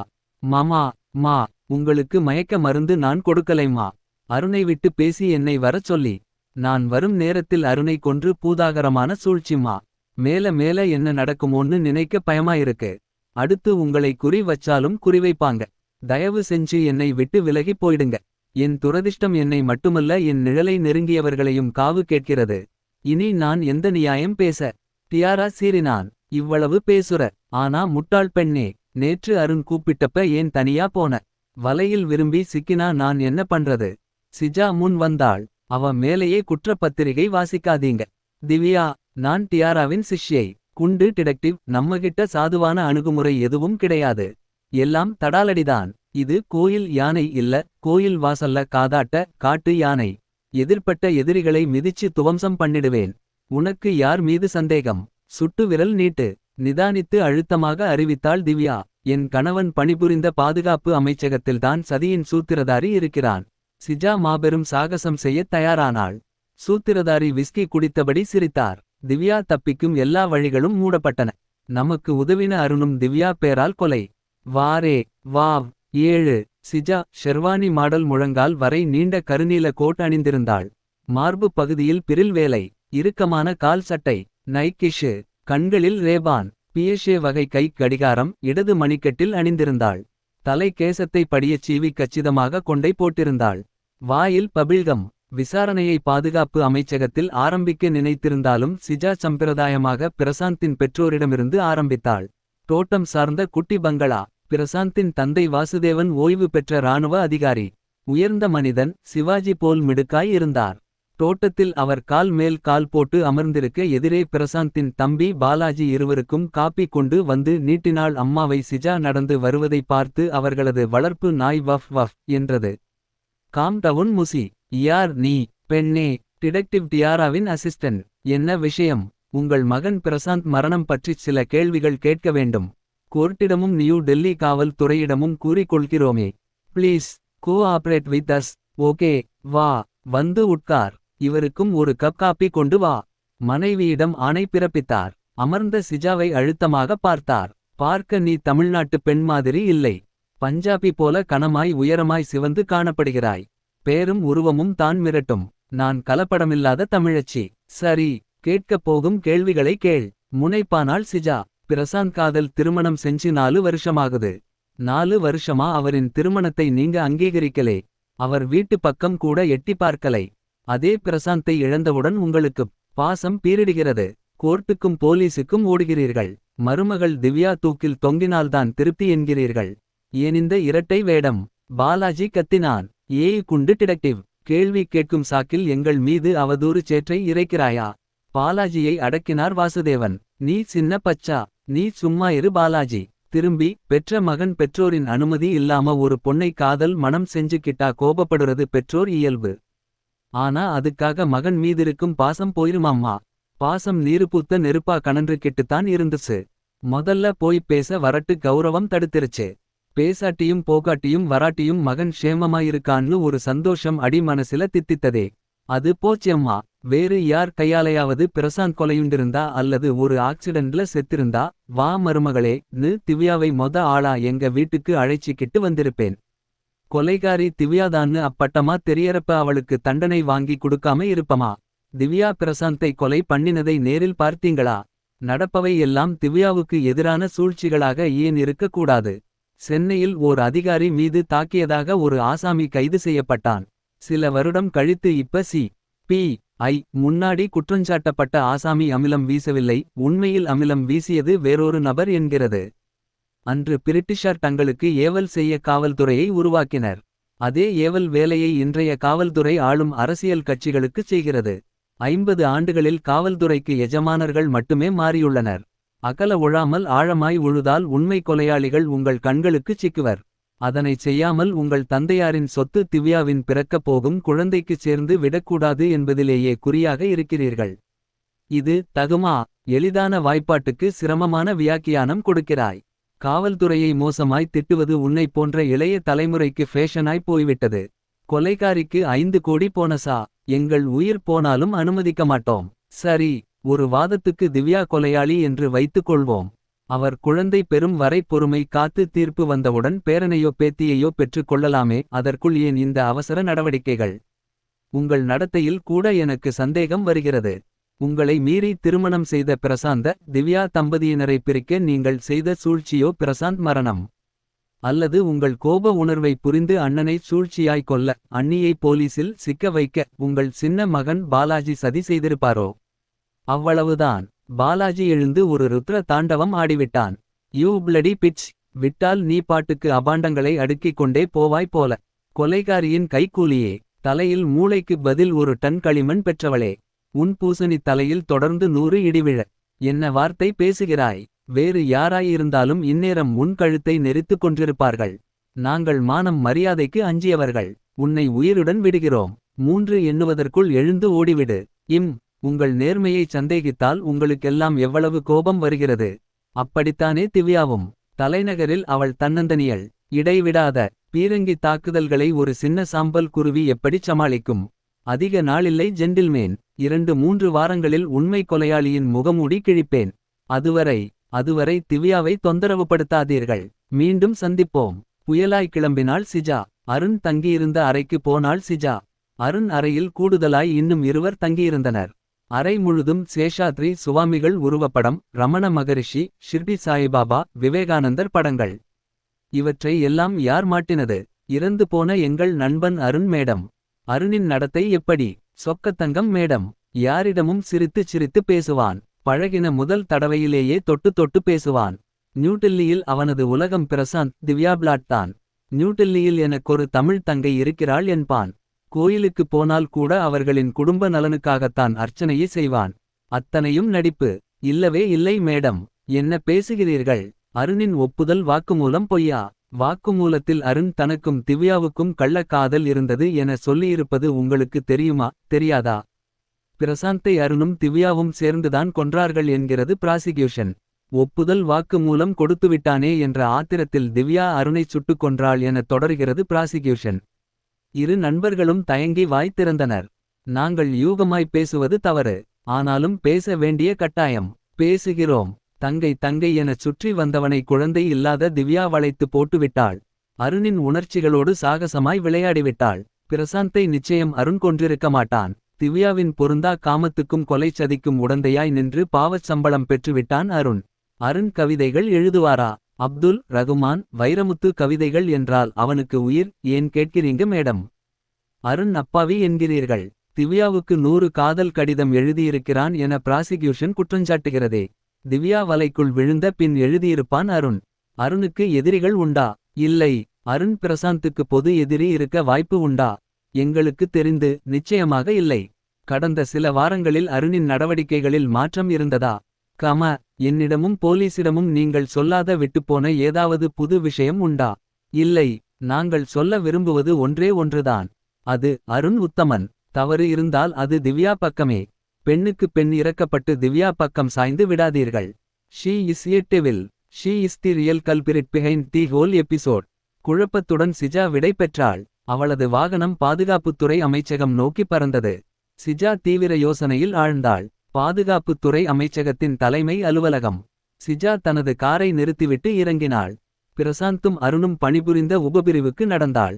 இருவரின் பணி சகாக்களுடன் சிஜா பேசிக் கொண்டிருக்கும் போதே முதுகுக்குப் பின் அயல்நாட்டு சென்ட் வாசனை எழுந்தது. திரும்பினாள் சிஜா. கேபினட் அமைச்சர் மனோன்மணியன் நின்றிருந்தார். டை அடிக்கப்பட்ட கேசம் இடப்பக்க வகிடுடன். நடுநெற்றியும் இரு கண்ணக்கதுப்புகளும் செதிலாய் கருத்திருந்தன. தனித்தனி உயிர் கொண்ட கண்கள். பழுப்பு முந்திரி பழமாய் மூக்கு. ஐப்ரோ மீசை. விண்டேஜ் உதடுகள். வளர்ப்பு நாயின் சங்கிலி போல் கனத்த மைனர் செயின். மினிஸ்டர் ஸ்பெஷல் கதரில் சட்டை பிரிமியர் மில் வேட்டி. Cut shoe. சிவப்பு நீலக்கொடி கொண்ட தேசிய கட்சி உங்களுக்கு தெரியும் அல்லவா?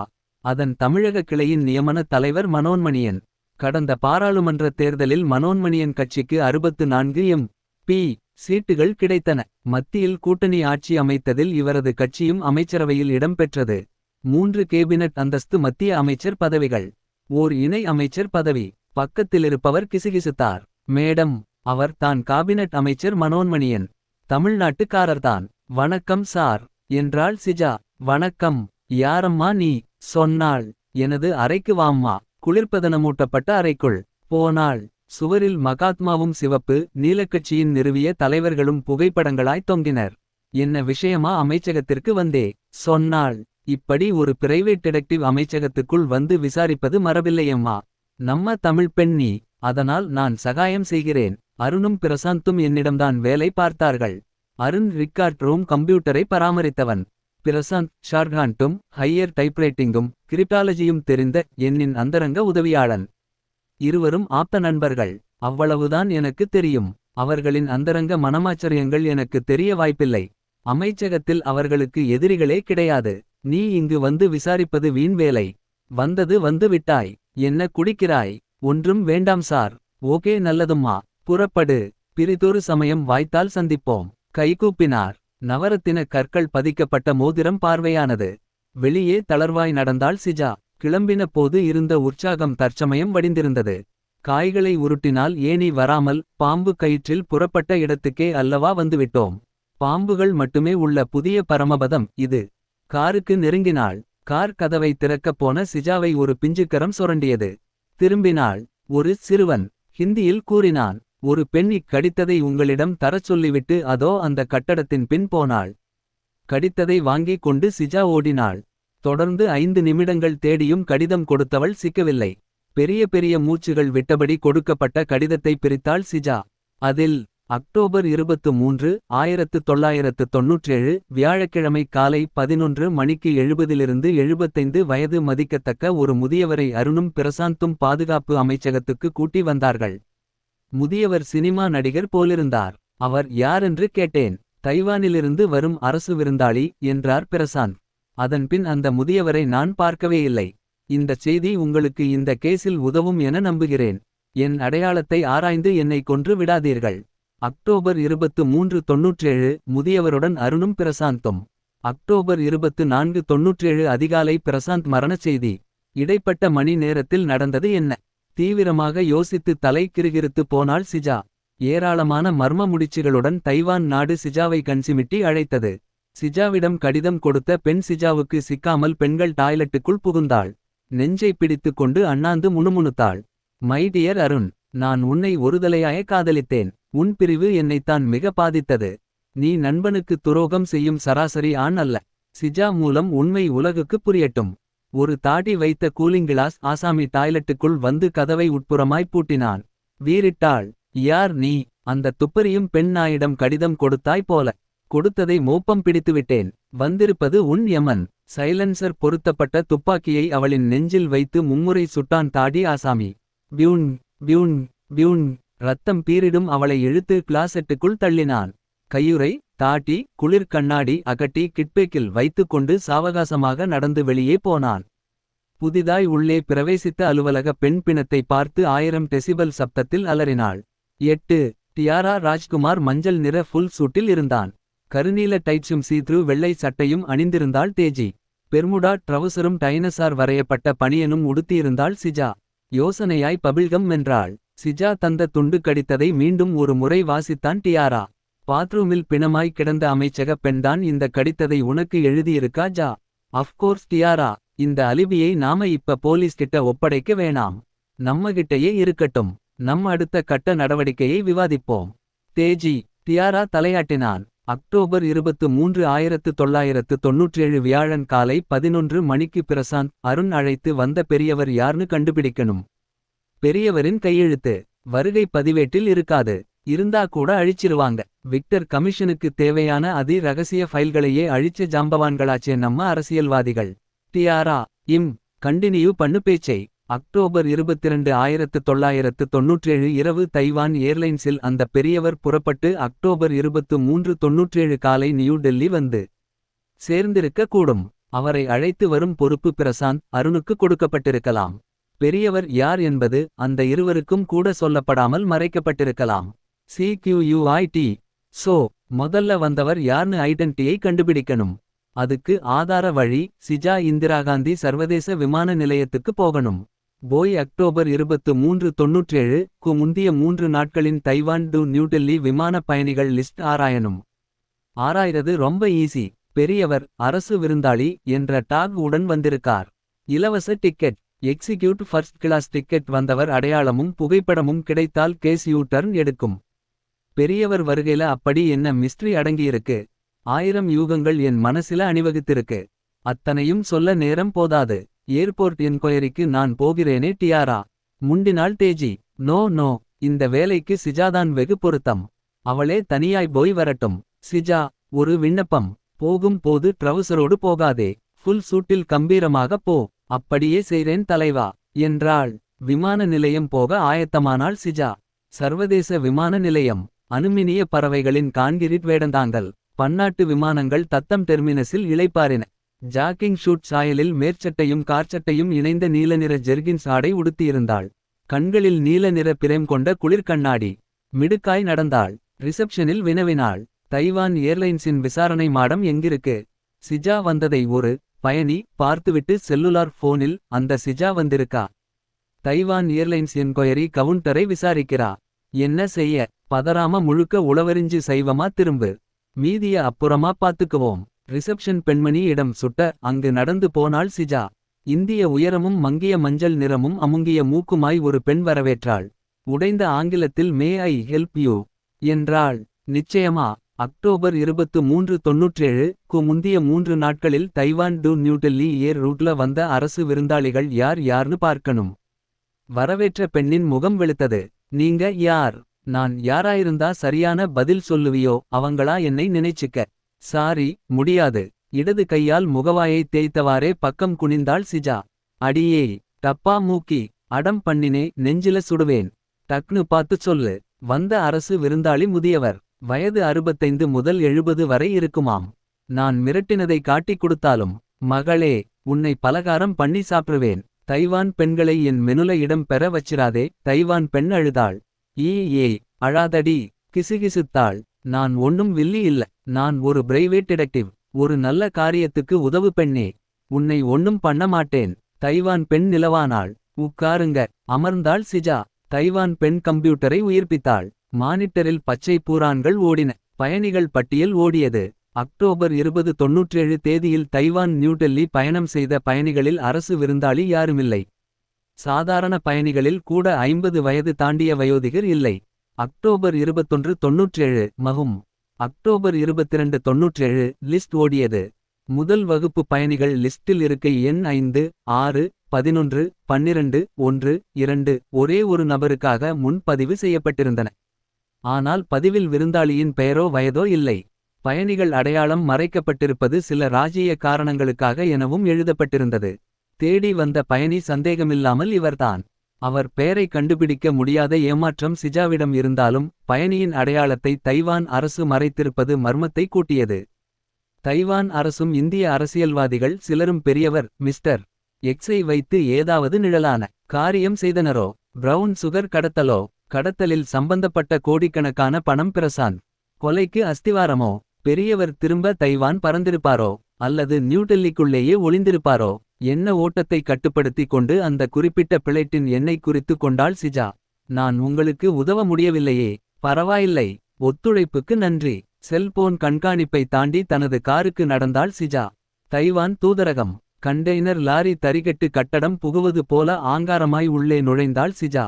தூதரக தலைமை அதிகாரி அறைக்குள் கனமாய் தட்டி பிரவேசித்தாள். Good morning sir. ஓர் இருக்கையை இழுத்து போட்டு அமர்ந்தாள். கால் மேல் கால் போட்டாள். யாரம்மா நீ? முதலில் சீன மொழியிலும் பின் மாண்டரின் மொழியிலும் இறைந்தார். பதிலுக்கு கத்தினாள். என்ன எழவு மொழிடா பேசுரே? டிங்டங்டுங்னு. வாட் என்றார் ஆங்கிலத்தில். பாத்தியா, நான் என் தாய்மொழி தமிழ்ல பேசினதும் பொது மொழிக்கு தாவிட்ட என்றாள் ஆங்கிலத்தில். என்ன விஷயமா வந்தே? தனது பாஸ்போர்ட் சமாச்சாரங்களை வீசினாள். எடுத்து வாசித்தார். ஓ, நீதான் அந்த சிஜா என்கிற துப்பறியும் பெண்ணோ? சோ, உன்னையும் எச்சரிச்சிட்டாங்க. நான் டூரிஸ்ட் விசா அப்ளை பண்ணியிருந்தேன். காரணம் சொல்லாம என்னுடைய மனுவை ரிஜெக்ட் பண்ணியிருக்கு உங்க கவர்மெண்ட். ஏன்? குனிந்து 20 நொடிகள் யோசித்து நிமிர்ந்தார். ஒரு வெளிநாட்டு குடிமகனை அல்லது குடிமகளை தனது நாட்டுக்குள் அனுமதிக்க அல்லது மறுக்க ஒரு நாட்டுக்கு முழு உரிமை உண்டு. மறுக்க காரணம் சொல்லணுமில்ல. எனக்கென்ன எய்ட்ஸ் இருக்கா? இல்ல உங்க தைவானை தூக்கிட்டு போய் அமெரிக்கா கிட்ட வைக்க போறேனா? அல்லது நான் ஒரு தீவிரவாதியா? ஒவ்வொரு விசா மறு பரிசீலனை முடிவுக்கும் காரணம் சொல்ல வேண்டியதில்லை. யோ பெருசு. ஊ, உனக்கு தமிழ் தெரியாதில்ல. Hello old man. அது அந்த காலம். நீங்க சொல்லித்தான் தீரணும். இரும்பு திரை போட்டுக்கிட்டு ஆட்டம் போட்ட கம்யூனிச நாடு ரஷ்யாவின் கதி பாத்தியா? உங்க கம்யூனிச சகோதரனான சீனாவுடன் சேர மாட்டோம்னு உறுதியா நிற்கிறீங்க. என்னுடைய டூரிஸ்ட் விசாவை மறுக்க உங்கள் அரசுக்கு எந்த முகாந்திரமும் இல்லை. இன்னும் 24 மணி நேரம் டயம் தரேன். அதுக்குள்ள எனக்கு டூரிஸ்ட் விசா வந்தாகணும். இல்ல. நெற்றி சுருக்கினார். இல்லேன்னா என்ன செய்வ? விஷயத்தை எல்லா மீடியாலையும் ப்ளோ பண்ணுவேன். என் டூரிஸ்ட் விசாவை உங்க தைவான் அரசு ரிஜெக்ட் பண்ணும் பின்னணியில் மிக நிச்சயமாக அரசியல் இருக்கு. போதாதா? எங்க எதிர்க்கட்சிகளுக்கு பாராளுமன்றத்தில் பேசி உங்க நாட்டையும் எங்க ஆளுங்கட்சியையும் கிழிகிழின்னு கிழிச்சிருவாங்க. முடிவு. என்ன மிரட்டியா? இல்லை நைனா. ஓ, உனக்கு தமிழ் புரியாதில்லை. No father. எங்க தலைமை டிடெக்டிவ் ஆளு எழுத்தாளனும் கூட. எழுத்தாளனின் பேனா எத்தனை சாம்ராஜ்யங்களை சரித்திருக்கிறது. எத்தனை சாம்பல் மேடுகளை சாம்ராஜ்யமாக்கியிருக்கிறதுன்னு உனக்கு தெரியாதா? இறைந்து பேசாதேம்மா. தைவானில் சுற்றுலா போய் என்ன சாதிக்கப் போகிறாய்? இளம் பெண்கள் இரசனைக்கு தீனி போட அங்கொன்றுமில்லை. நீ பேசினதை அப்படியே பதிவு பண்ணி உன் அரசுக்கு அனுப்பினா போதும். உன் போஸ்ட் பனால் ஹை. got it. ஓ, உனக்கு ஹிந்தியும் புரியாதில்ல. உன் வேலை போய்டும்யா. வேலை. சரி, நீயும் நானும் சமரசத்துக்கு வருவோம். உன் பேச்சின் சாராம்சத்தை எனது அரசிடம் வலியுறுத்தி உன் டூரிஸ்ட் விசாவை ஒப்புக்கொள்ள வைக்கிறேன். ஆனா என்கிட்ட மட்டும் சொல்லு. எதுக்கு தைவான் போற? சும்மா. ஜாலியாடா ரெட்டை மண்டை. கடைசில என்ன சொன்ன? You are too smart for your real age அப்படின்னு தமிழ்ல புகழ்ந்தேன். அந்த சின்ன வார்த்தைக்கு இவ்வளவு நீளமான ஆங்கில அர்த்தமா? ஓகே, புறப்படு. தைவானில் அமைதியான சுற்றுலா பயணியாக நடந்து இந்தியாவுக்கு நல்ல பெயர் பெற்று தா. சரிடா. நசுங்கின அம்பாசிடர் காரு. இந்த புகழ் வார்த்தைக்கும் நன்றி. கஸ்மாலம். நாளைக்கு சந்திப்போம். அர்த்தம் புரியாமல் மேலும் புன்னகைத்தார் அதிகாரி. நீ சொல்ற அத்தனை தமிழ் வார்த்தையையும் குறிச்சு அகராதி வச்சு மொழி மாற்றம் செஞ்சு நான் காதார இரசிக்கணும். செய்டா பப்ளிமாஸ் தலையா. கிளம்பினாள். நியூ டெல்லியிலிருந்து தைவான் ஏர்லைன்ஸ் விமானம் வானேறியது. போராடி விசா பெற்ற மகிழ்ச்சியுடன் அமர்ந்திருந்தாள் சிஜா. விமானம் பூடான் வழி தைவான் நோக்கி பறந்தது. தைவானின் பூர்வாங்க பெயர் ஃபார்மோசா. வெகுகாலம் தைவான் தீவு சீன அகதிகளின் புகலிடமாய் விளங்கியது. ஜனத்தொகை 2 கோடிக்கு மேலே. ஒரு கட்சி குடியரசு ஆட்சி முறை. புத்த மதத்தினர் அதிகம். மின்னணு சாதனங்கள் உற்பத்தியில் ஜப்பானையும் மிஞ்சும் வேகம். மின் தேவைக்கு அணுசக்தியை தைவானியர் பயன்படுத்துகின்றனர். விமானத்தின் ஜன்னல் வழி எட்டினாள் சிஜா. பறவை பார்வைக்கு தைவானின் தலைநகர் தாய் பெய் விமான நிலையம் தட்டுப்பட்டது. விமானம் ரன்வேயில் பாய்ந்தோடியது. டெர்மினலில் நிற்க படிக்கட்டு இணைக்கப்பட்ட பாலம். குளிர் கண்ணாடி அணிந்து மிடுக்காய் இறங்கினாள் சிஜா. ஸ்கிராம்பிளர் இணைக்கப்பட்ட தொலைபேசியின் எண்களுடன் இந்திய விரல்கள் விளையாடின. தைவான் கை ரிசீவரை எடுத்தது. நான் எவ்வளவோ எச்சரித்தும் அந்த டிடெக்டிவ் பெண் சிஜாவுக்கு எப்படி டூரிஸ்ட் விசா கொடுத்தீர்கள். கொடுக்காவிட்டால் விஷயம் விபரீதமாகியிருக்கும். இந்நேரம் அவள் தாய்பெய் விமான நிலையம் இறங்கியிருப்பாள். அவளை என்ன செய்யணும். ஏர்போர்ட் வாசலிலேயே அவளை கொன்று விடுங்கள். தேவைதானா. இந்த முறை நீங்கள் இந்த சிறு உதவி செய்தால் நாளை நான் உங்களுக்கு மெகா உதவி செய்வேன். அந்த உதவி பல 1000 கோடி ரூபாய். மின்னணு உபகரண வர்த்தகம். பன்னாட்டு நிறுவனங்கள் இங்கு சந்தை போட போட்டியிடுகின்றன. அத்தனையும் ஒதுக்கி உங்கள் நாட்டை முன்னிறுத்துவேன். ஏன் என்றால் 1998 பொதுத் தேர்தலில் எந்த கட்சி ஆட்சிக்கு வந்தாலும் நான் கேபினட் அமைச்சராக இருப்பேன். சரி, மீதியை நான் பார்த்துக் கொள்கிறேன். தைவான் விரல்கள் உள்நாட்டு தொடர்பு ஏற்படுத்தி ஏதோ கட்டளையிட்டன. சைலன்சர் பொருத்தப்பட்ட துப்பாக்கியை உயர்த்தினான் அந்த சீனன். பியூன். சுட்டான். 9. பியூன். வெடிப்பிற்கு மைக்ரோ நொடி முந்திக் கொண்டாள் சிஜா. இடப்பக்கம் மின்னலாய் விலகி உயரம் குறைந்தாள். உயிக். வாய் பூட்டிய மௌனத்தோட்டா அவளை கடந்து அக்ரிணை இலக்கை தைத்தது. உயரம் குறைந்த சிஜா சீனன் மீது தவளை தாவல் நிகழ்த்தினாள். சுண்டெலி இடுப்பில் யானை தொற்றியது. இருவரும் கட்டிப் புரண்டனர். 4வது உருளலில் அவன் மீது முரண்டி எழுந்தாள். கருநாகத்தின் தலை போல அவளின் முஷ்டி இறுகியது. அடங்கப்பன் மவனே. யாரா நீ. குத்தை அவனின் முகத்தில் வெடித்தாள். நச். மூக்கு உடைந்து ரத்தம் கொட்டியது. பின்னுக்கு இருந்த கால்களை முன்னுக்கு வளைத்து சிஜாவின் தலையில் கோர்த்து இழுத்து போட்டான் சீனன். மல்லாக்கச் சிதறினாள் சிஜா. சீனனோ இரத்த முகத்தைச் சிலுப்பியபடி எழுந்து போனஸ் ஆக்சிஜன் திருடினான். முறுக்கேறினான். குரங்கு டான்ஸ் அமைத்து அங்குமிங்கும் தாவினான். சண்டையிடும் இவர்களை வேடிக்கை பார்க்க விமான பயணிகள் குழுமினர். நாசி துவாரங்களை தேய்த்துவிட்டபடி சீனனின் குரங்காட்டத்தை இரசித்தாள். ஆர்ப்பாட்டமான சண்டை ஆரம்பித்தது. சிஜாவின் அதிரடியான தாக்குதல்களில் நிலை குலைந்து சரிந்தான் சீனன். தரையில் கிடந்த அவன் துப்பாக்கியையே எடுத்து அவனது மூக்கில் வைத்தாள். சேபி கேட்சை விடுவித்தான் சிஜா. ட்ரிக்கருடன் விளையாடினாள். யார் நீ. மரியாதையாகச் சொல். இல்லாவிட்டால் சுட்டுவிடுவேன். சீனன் இறுகினான். சொல்ல மாட்டேன். சிஜாவின் முதுகை யாரோ சொரண்டினார்கள். திரும்பினாள். விமான நிலைய காவல்துறையினர். சார்ஸ் இவன். தெரியும். முதலில் உன் கையிலுள்ள துப்பாக்கியை கொடு. கொடுத்தாள். இருவரும் எழுந்து எங்கள் பின்னால் வாருங்கள். சிஜாவும் சீனனும் எழுந்தனர். விசாரணை அறைக்கு நடந்தனர். விமான நிலைய தலைமை அதிகாரி வரவேற்றார். நீதான் இந்திய பெண் சிஜாவோ. ஆமா சார். தைவானுக்கு சுற்றுலா வந்தாயா அல்லது விமான நிலையத்திலேயே மல்யுத்தம் செய்து காட்ட வந்தாயா. சார். இவன்தான் என்னை கொலை செய்ய முயன்றான்.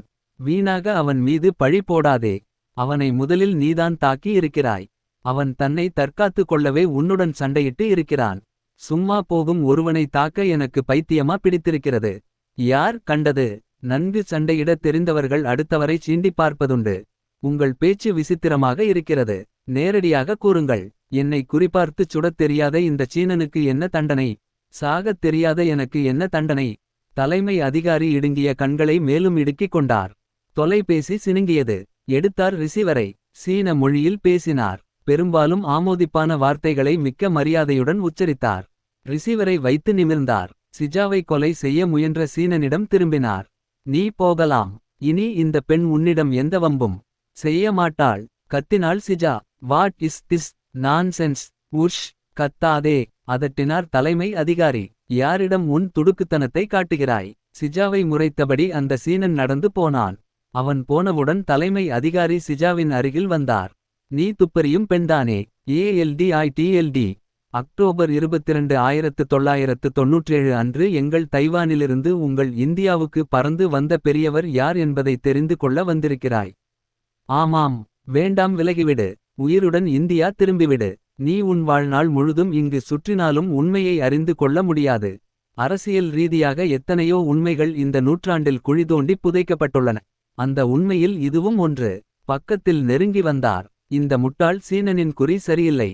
கொடுத்த பணத்திற்கு பணியை அவன் சரிவர செய்து முடிக்கவில்லை. இன்னும் 24 மணி நேரம் தாய்பேய் இல் இருந்தாயானால் நீ மாமிசத் துண்டுகளாய் சிதறுவது உலக நிச்சயம். உன் டூரிஸ்ட் விசா ரத்து செய்யப்பட்டுள்ளது. உடனே உன்னை இந்தியாவுக்கு திருப்பியனுப்ப தைவான் பிரதமர் உத்தரவு. நீ அடம்பிடிக்காமல் புத்திசாலித்தனமாக நடந்தாய் என்றால் உன்னை அன்பாக உபசரித்து இந்தியா அனுப்புவோம். அடம் பிடித்தாய் என்றால் அடி உதைப்பட்டு இரத்தக் களரியாய் நியூடெல்லி போவாய். எது உனக்கு பிரியம்? விமான நிலைய தலைமையதிகாரியின் அறையை ஒரு முறை முருதாக நோட்டமிட்டாள் சிஜா. குளிர்பதனமூட்டப்பட்ட அறை, close circuit video camera, internet இணைக்கப்பட்ட மல்டிமீடியா கம்ப்யூட்டர், 4 தொலைபேசிகள், அபாய சைரன் ஸ்விட்ச். தனக்கு முன்னாலும் பக்கவாட்டிலும் 4 துணை அதிகாரிகள். நொடிக்கும் குறைவான நேரம். தரையில் தலைகீழாய் பாய்ந்து கால்களைச் சுழற்றி 4 வரை சிதற்றினாள். சிதற்றினவள் எழுந்து தலைமையதிகாரியின் வயிற்றில் முட்டினாள். முன்னுக்கு மடங்கினவரை கோர்த்து பிடித்து அவரது துப்பாக்கியை கவர்ந்தாள். க்ளோஸ் சர்க்கியூட் வீடியோ கேமிராவை சுட்டாள். அது நெருப்புப் பொறியுடன் வெடித்துச் சிதறியது. தலைமையதிகாரியின் 2 கால்களிலும் சுட்டாள். கதறினார். துணையதிகாரிகளிடம் கத்தினாள். நாய்களே, கழுத்துக்கு பின் கைகளை கட்டிக்கொண்டு பவ்யமாய் முழங்காலிடுங்கள். இல்லையேல் நெற்றியில் சுடுவேன். துணையதிகாரிகள் உடன்பட்டனர். கால் காயங்களிலிருந்து இரத்தம் கொட்ட துள்ளித் துடித்தார் தலைமையதிகாரி. யாரை பார்த்து மிரட்டுகிறாய்?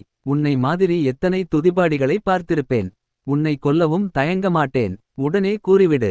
யாரந்த பெரியவர்? அவரின் அடையாளத்தை உங்கள் அரசும் எங்கள் அரசும் ஏன் மறைக்கிறது? எனக்கு எதுவும் தெரியாது. காயப்பகுதியை பூட்ஸ்காலால் மிதித்தாள். வலி தாழாமல் ஊளையிட்டார். சொல்லவில்லையென்றால் உனக்கு உடனடி மரணம்தான். சுடப்போனாள். நான் உண்மையைச் சொன்னாலும் நீ அந்த உண்மையை இந்தியாவுக்கு கொண்டு போக முடியாது. நீ உயிர் இழப்பாய். உனக்கு உதவியதற்காக நான் உயிர் இழப்பேன். தொடரும் ருத்ர தாண்டவம் பார்க்க 1000 கண்கள் போதா? ப்ளீஸ். இத்துடன் இந்த விஷயத்தை விட்டுவிட்டு நல்ல பெண்ணாக இந்தியாவுக்கு திரும்பு. என்னை நீ காயப்படுத்தினதை கூட நான் பெரிதுபடுத்த மாட்டேன். ஷிட். புல் ஷிட். என்னை பயமுறுத்தாதே. நான் இந்தியாவுக்கு கொண்டு போகும் இந்த உண்மை சூழ்ச்சிகளின் வலையில் சிக்கியிருக்கும் ஓர் அப்பாவி பெண்ணை காப்பாற்ற உதவும். இதனால் என் உயிர் போனாலும் சரி, உன் உயிர் போனாலும் சரி, கவலைப்படமாட்டேன். தாமதப்படுத்தாமல் அந்த பெரியவரை பற்றிய தகவல்களை கூறிவிடு. தனது கம்ப்யூட்டரை உயிர்ப்பித்தார். மானிட்டரில் எந்த தகவல் வேண்டும் என்ற அம்புக்குறி அல்லாடியது. தைவான் ஏர்லைன்ஸின் அக்டோபர் 22 97 பயணிகள் லிஸ்டை வேண்டினார். லிஸ்ட் ஓடியது. 1 2 5 6 11 12 6 இருக்கைகள் மிஸ் எக்ஸ் என்ற பெயரில் பதிவு செய்யப்பட்டிருந்தன. பெயர் மிஸ்டர் எக்ஸ், அரசு விருந்தாளி, வயது 75, உயரம் 6 அடி 2 அங்குலம். நிறம் சிவப்பு நிறம். இனம் ஆசியன், இந்தியன். யூசான் மலைச்சிகர பகுதியிலுள்ள கிறிஸ்துவ மிஷன் மருத்துவமனையிலிருந்து மிஸ்டர் எக்ஸ் அக்டோபர் 20 97 டிஸ்சார்ஜ் செய்யப்பட்டார். அக்டோபர் 21 97 பொது சோதனைக்கு பிறகு தலைநகருக்கு கொண்டு வரப்பட்டார். அக்டோபர் 22 97 நள்ளிரவு தைவான் ஏர்லைன்ஸில் நியூடெல்லி அனுப்பப்பட்டார். தகவல் அறிக்கையின் வலப்பக்கம் மிஸ்டர் எக்ஸின் புகைப்படம் இருந்தது. ஆனால் முகம் முழுவதும் கருப்பு வர்ணம் பூசப்பட்டிருந்தது. சிஜாவுக்கு விடுகதையின் பாதி விடை கிடைத்தது. பெரியவர் பிரவுன் சுகர் கடத்தவில்லை. விஷயமே வேறு. அரசியல் ரீதியான மர்ம முடிச்சுகள் விரவி கிடக்கின்றன. பிரிண்ட் அவுட்டில் தகவலை இழுத்து பத்திரப்படுத்திக் கொண்டாள். மிஸ்டர் தலைமையதிகாரி, யூ சான் எங்கிருக்கு? எங்கள் தைவானில் மலைப்பாங்கான ஊர்களும் சிகரங்களும் அதிகம். தலைநகரிலிருந்து 600 கிலோமீட்டர் தூரத்தில் தென்கிழக்கு கடற்கரையில் யூசான் அமைந்துள்ளது. யூசான் சிகரத்தின் உயரம் 4000 மீட்டர். அங்கு மிக பிரபலமான கிறிஸ்துவ மிஷன் மருத்துவமனை இருக்கிறது. போதும் போதும், உன் தகவல் போதும். நான் உன்னை பணயமாக வைத்துத்தான் விமான நிலையத்தை விட்டு தப்பிக்கப் போகிறேன். பயணம் போவதும் உன் காரில்தான். சிரித்தார் தலைமையதிகாரி. ஏன் சிரிக்கிறாய் பெரியவரே? எங்கள் அதிரடிப்படை ஆபத்தானது. முதலில் நீ விமான நிலையத்தை விட்டு தப்பிப்பது சிரமம். நிலையம் தாண்டினாலும் பயண வழியில் கொல்லப்படுவாய். இப்போதாவது ஆஸ்வாசி. கிடைத்த தகவல்களை தூக்கி போட்டுவிட்டு நல்ல பெண்ணாக இந்தியா திரும்பு. நோ. கதவு உடைத்து திறந்தது. கேடயம் சுமந்தபடி குள்ளமான அதிரடிப்படை வீரர்கள். ஒருவன் கத்தினான். ஏ இந்திய பெண்ணே, ஒழுங்காகச் சரணடைந்துவிடு. தலைமையதிகாரியை சகல திசைகளிலும் ஆட்டிக் காண்பித்து தள்ளிப்போங்கள். ஏதேனும் சாகசம் செய்ய முயன்று இறந்து போகாதீர்கள். தலைமை அதிகாரியை இழந்துவிடாதீர்கள். ஓட்டினாள். ஓட்டத்தில் அதிகாரியை தன் உடன் சுற்றிச் சுழற்றினாள். அதிரடிப்படைக்கு சிறு இலக்கும் தராமல் காருக்கு பாய்ந்தாள். அதிகாரியை தள்ளினாள். தாங் யூ. கார் பேய்த்தனமாய் பாய அந்தச் சுற்றுப்புற காற்று மண்டலமே பியூன் பியூன் பியூன் பியூன் என்று புகைந்தது. தொடர்ந்து வரும் வாகனங்களைச் சுட்டாள். டயர் வெடித்து இரு கார்கள் சம்மர் சால்ட் அடித்து வெடித்துச் சிதறின. தைவான் அதிகாரி வயர்லெஸ்ஸில் என்ன ஆயிற்று? அந்த துப்பறியும் பெண் சிக்கினாளா? அதிரடிப்படை தலைவன் மன்னிக்கவும் தப்பிவிட்டாள். யூ சான் நோக்கி காரில் பறக்கிறாள். அவள் அங்கு போகக்கூடாது. வழியிலேயே அவளை தீர்த்து கட்டுங்கள். சரி செய்கிறேன் ஐயா. காரை 160 கிலோமீட்டர் வேகத்தில் செலுத்தினாள் சிஜா. தலைக்கு மேல் இரு சுத்திகரிக்கப்பட்ட இரைச்சல்கள் உயர்ந்தன. எட்டி அண்ணாந்தாள். பியூன். சிஜா தலையை உள்ளிழுக்க தலை இருந்த கார் பகுதியை தோட்டா துளைத்தது. இரு ஹெலிகாப்டர்கள் தாழப் பறந்தன. இரண்டிலும் சேஃப்டி பெல்ட் இணைக்கப்பட்ட அதிரடி வீரர்கள் அமர் நிலையில் எட்டிச் சுட்டனர். சுவை இழந்த பழைய பபிள்கம்மை துப்பிவிட்டு புது பபிள்கம் போட்டுக்கொண்டாள் சிஜா. சிஜாவின் வேக காரை சுற்றி தோட்டா புள்ளிகள் பதிந்து ராட்சச கோலம் போட்டன. மலைப்பாங்கான சிகர பாறை. சிறிய அளவில் குறுகிய கொண்டை ஊசிவளைவுகள் அடங்கிய சாலை. இடம் வலம் தவறினால் தோட்டா முத்தம். சற்றே சறுக்கினால் ஆழமாய் மரணம். ஒவ்வொரு வளைவிலும் கார் தூசி புயல் கிளப்பி பாய்ந்தது. வெகு தூரத்தில் நீலம் நீளமாய் பின்னிய தென்சீன கடல் மிளிர்ந்தது. ஊசியிலை காடுகளும் யூகலிப்டஸ் மரங்களும் பின்னோடின. இப்போது அண்ணாந்தாள். ஹெலிகாப்டர்களும் காணவில்லை. 4000 மீட்டர் உயரத்தில் ஐஸ்கிரீம் மேகங்கள் காருக்குள் மிதந்தன. அதோ saint Xavier Christian mission hospital. காரைச் சறுக்கி நிறுத்தி 2 அடி உயரமாய் குனிந்து துப்பாக்கியுடன் உள்ளோடினாள். ரிசப்ஷன் பெண்ணிடம் திரும்ப டோட்டா துளைத்த இரத்த சகதியுடன் ரிசப்ஷன் பெண் பிணமாய் சிஜாவை வரவேற்றாள். 10. ரிசப்ஷன் பெண்ணின் பிரேதத்தை உலுக்கினாள் சிஜா. பிரேதம் சரிந்து விழுந்தது. கொப்பளிக்கும் இரத்தம் இன்னும் இளஞ்சூடாய் இருந்தது. கொலையாளிகள் முந்திக் கொண்டனர். கூர்மையானாள் சிஜா. இன்னும் கொலையாளிகள் மிஷனுக்குள்தான் இருக்கிறார்களோ என்னவோ. துப்பாக்கியுடன் பதுங்கி பதுங்கி மிஷனின் ஒவ்வொரு பகுதியாக பாய்ந்தாள் சிஜா. மிஷன் முழுவதும் இரத்த ரகளை வெடித்திருக்கிறது. மருத்துவர்களும் செவிலியர்களும் ஆங்காங்கே பிணமாய் கிடந்தனர். சிஜாவுக்கு நப்பாசை யாராவது ஒருவராவது உயிரோடு இருக்கமாட்டார்களா? ரிக்கார்டு ரூமை தாண்டும்போது புகை எழுந்தது. குறிப்பிட்ட ரிக்கார்டுகளை கொலையாளிகள் எரித்திருக்கிறார்கள். நீங்கதானே மிஷன் ஹெட்? தயவு செய்து ஆங்கிலத்தில் பேசுங்க ப்ளீஸ். மருத்துவர் உலக பலவீன குரலில் முணுமுணுத்தாள். ஆ அருகில் உன் காதை கொண்டா. காதை. தலைமை மருத்துவர் அறைக்குள் ஓடினாள் சிஜா. பருமனான 50 வயது பெண்மணியும் இரத்த வெள்ளத்தில் கிடந்தாள். சிஜாவுக்கு தாளவில்லை. இரு முஷ்டிகளையும் காதுகளில் குலுக்கிக் கொண்டு ஹிஸ்டரிகளாய் கத்தினாள் சிஜா. மருத்துவரின் உதடுகள் அருகே நிறுத்தினாள் சிஜா. சொல்லுங்க சொல்லுங்க. மருத்துவர் திக்கித் திணறினாள். தைவானிலிருந்து இந்தியா அனுப்பப்பட்ட மிஸ்டர் எக்ஸ் பெரியவரை பற்றி மிகச் சுருக்கமாக ஆனால் மர்ம முடிச்சுகள் அவிழும் வண்ணம் பல திடுக்கிடும் தகவல்களை மருத்துவர் கூறினாள். சிஜாவுக்குள் திகில் பிரளயம். எத்தனை பெரிய செய்தி இது. செய்தி ஒலிபரப்பப்பட்டால் முழு இந்தியாவும் ஸ்தம்பிக்குமே. மாமா இதுக்கான எழுத்து பூர்வமான ஆதாரம் இருக்கா? எல்லாம் எரிச்சிட்டாங்க.